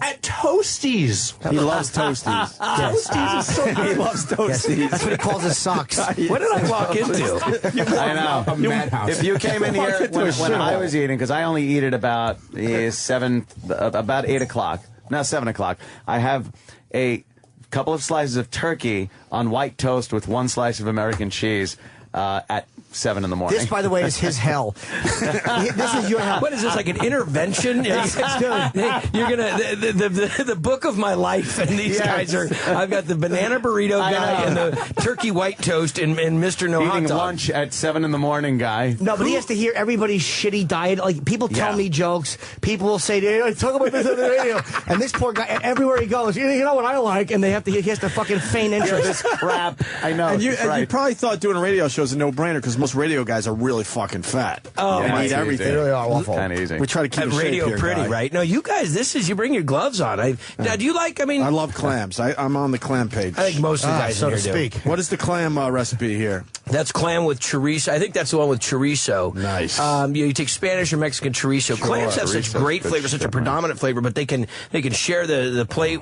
You put a little chorizo in there, and you get some of that spice, a little bit of the fat coming through it. Put it on pasta, or sometimes I'll take them right out and put it on a little crostini, like in that recipe there. Vinegar? Huh? A little vinegar? Come on. All right. Bring it. Do you have to be taught that stuff, like to know to put that on there? Or is that something that you're like, you know what? I just know that stuff would go well, like pasta and that would just go well together. You need a balance of salt and sugar and acid and spice in everything. I mean, there really needs to be, even in cereals. You know, you like a cereal and you like the sweet side of the cereal. You also like that little salty side. It's that contrast that really creates so much. And that's what happens so often is you taste something and then you'll just kind of find out, is it lacking in the contrast? Acid's usually the one that they're lacking in. But in the book, like this sangria glazed shrimp, so we do a reduction of wine. We do it has a little bit of honey. It has a little bit of sugar. And then you put in a little bit of sherry, a little dry sherry. So you get a little, crazy. But you take this and you drizzle it. I like them. I like them scrimps, yo. You wine. See, I got to tell you though, it is hard to show up with a book and no food. I think this is wrong. I have to talk to somebody. I'm looking at this going like, God. He's describing cooking like Clemenza. This is a scratch and sniff page, though. See, I think what happened, you became a big star with the Minute to Win It, so now you don't have to cook anymore. No. So now you just bring the book. I bet you a couple years ago you would have had some fucking burners in here. Chef first and foremost, and still sticking to that. When I retire, it'll be little restaurant on the beach, Mexico. Oh, man. Open the door when I want. Serve what I want. Nice. This is what I do. I mean, I own 5 restaurants in the wine country, and some crazy joints though. One's called Johnny Garlic's, which is kind of like California Italian, so it's fresh made everything. But we do a lot of fusion, like tequila turkey fettuccine Alfredo. I think you'd like that one. Holy shit! You like tequila? Any of this sound I don't good? drink. I know. Did the clam sound good? Nothing. I don't eat fish. No seafood. He literally eats 5 things. Exactly. There's no way I would eat clams. His mother should have backhanded him, forced him to eat. Have you ever had a clam? No. Say it. Wow. I mean, how do you know you don't like it then? I know, it's mind-boggling. Why don't you eat a clam? Yeah, I could tell. Get down there. I can look at it down there and tell. eat that clam. You guys can order That's up. not I'm what going to give you the book. We can next time we do this. I'm going to let you order up your top 3. And we'll come back and we'll make them. Would you really come back and cook? That would No, rock, I'm not joking That around. would Had I known that this was going to be a weird show? No, yeah, absolutely. I want to go into some training. I want to go get 20 of my fraternity brothers and have them sit there and rant at me and see if I can hang for a half hour. By the way, I'm a restaurant owner guy. I heard. Yeah. In Huntington. Yeah. What? Yes. Who gave you that? No, I was talking. F.H. Riley's. My brother actually is an amazing chef. He really is. I'm just a fucking silent partner. I just fucking pull the residual. I just gave him some money. Yeah, but he did. But you look good going in. Yeah, that's it. I don't know. I don't know shit about this. But you like to eat. Yeah. I think that's one of the. What it is with me. I like tasty, healthy. That's it. Is that bad? Well, I don't like suffering, so I don't eat just a fucking dry salad. So I try to find stuff that is healthy but tasty. Not easy. You're getting a better experience now in food than probably you've seen in the last 50 years. Mm-hmm. Organics are becoming affordable organics. So when you eat an heirloom tomato versus a regular old 5x5 tomato that was ripened in a hothouse or ripened in a warehouse with gases, you get these experiences now in food that are just mind blowing and hormone free beef and heirloom pork and all these different things that are coming about. So you're in the right zone, and it's not. People think, oh, healthy. Okay, I got to have the banana burrito. I would rather it's not. It's not. Then. No, but it's out there, and you just got to find the joints that are doing it. And books like this, I don't try to make my stuff complicated. I don't want a bunch of stuff added into it. Right. Quick and simple, baby. You want to meet the opposite of Sam? The guy taking the pictures? Yes. He will eat anything. Yes. He'll eat clams and that camera. Yeah. He is the complete opposite. He has never turned down he's turned down salads, I'm sure, but he doesn't turn down a meal ever. You know that when we were talking about what you eat and how much you eat and how the size of people, if I was an exchange student in France and we ate everything, even at school lunches, we ate it in courses. And you eat a little bit, and then you wait, and they're going to serve another course, and you're like, come on, where's the food? But you'll eat less, you'll enjoy it more, because you got to savor those like 6 or 7 bites you got of this risotto or whatever it is in front of you, and then you wait, and then you have a little conversation, and your body, your head catches up with your stomach, because it's when you eat so fast. I mean, look at us how we go. You go to some buffet and you load up all this food. By the time you consume it all, your mind hasn't even caught up yet that you're full. And then all of a sudden, then you go into overfull. I can't eat anymore. Oh my God, Yes. Yeah. We all know that, but we don't stop until we get the message. My mind says eat until you're physically shitting. Yeah. You want to talk to? What does the dinner table look like? It's not good, guys. It's a porta potty. That's not good, man. He likes to tell another tale. We don't know if it's true. What? About logs hitting chests. And No. stuff. We don't really know. Iraq, though. Guy, why don't you talk to Iraq? Because a guy is like 2 minutes. This guy loves his fucking food. What's your hands down favorite? Steak. There you go. Raw? I mean, we eat it right off the hoof? in the bone.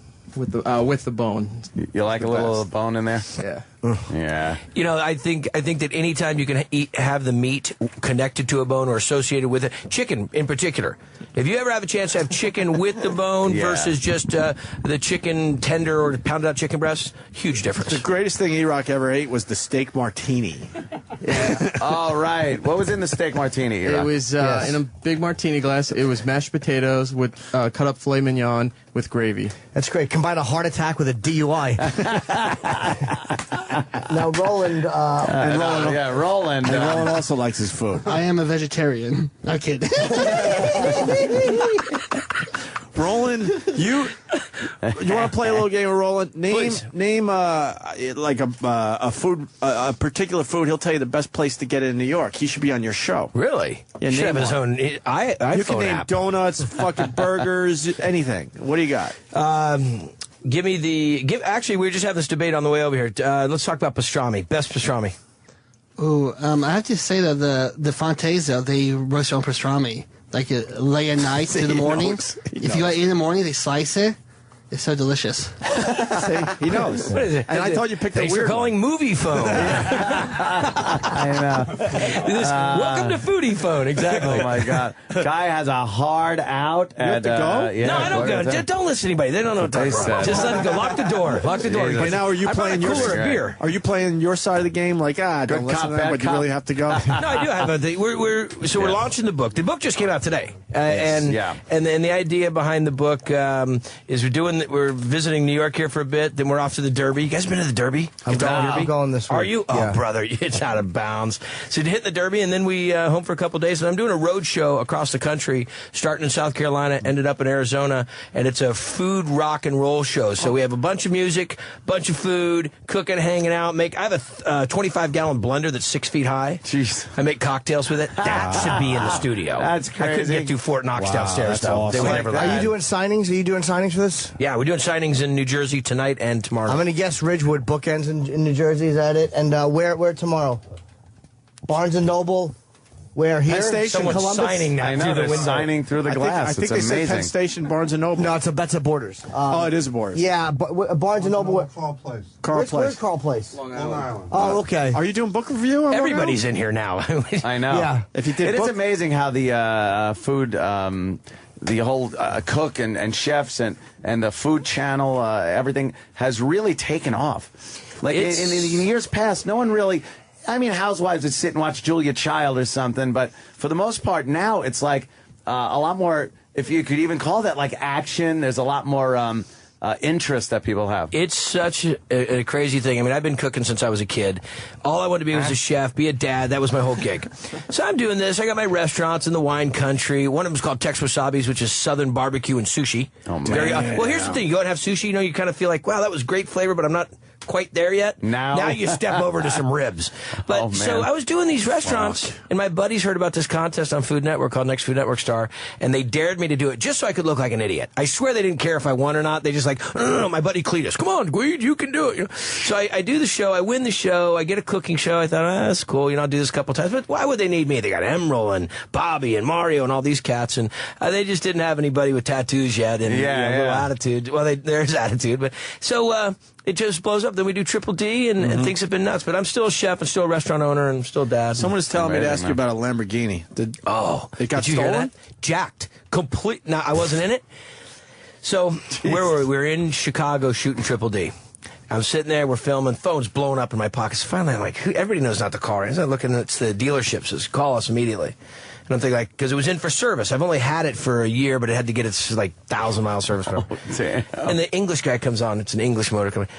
Your car was stolen. And I look at my film crew and I go, if anybody's, if I'm getting punked right now, someone's going to get smacked. You don't joke about a man's Lamborghini. Wow. That was like my big trophy of my career. Oh. Someone broke in through the skylight, rappelled down, dressed as a ninja, No, seriously. I got the video. I got the video. I called you out on you guys. Dressed as a ninja with the tools hanging from the belt, peruses the dealership for 28 minutes, and then steals my yellow Gallardo Spider. Magnets on the door, rolls it out, drives away, and they didn't know. Did you steal your own car? Listen, I'm telling you something. It would have been made for TV movie.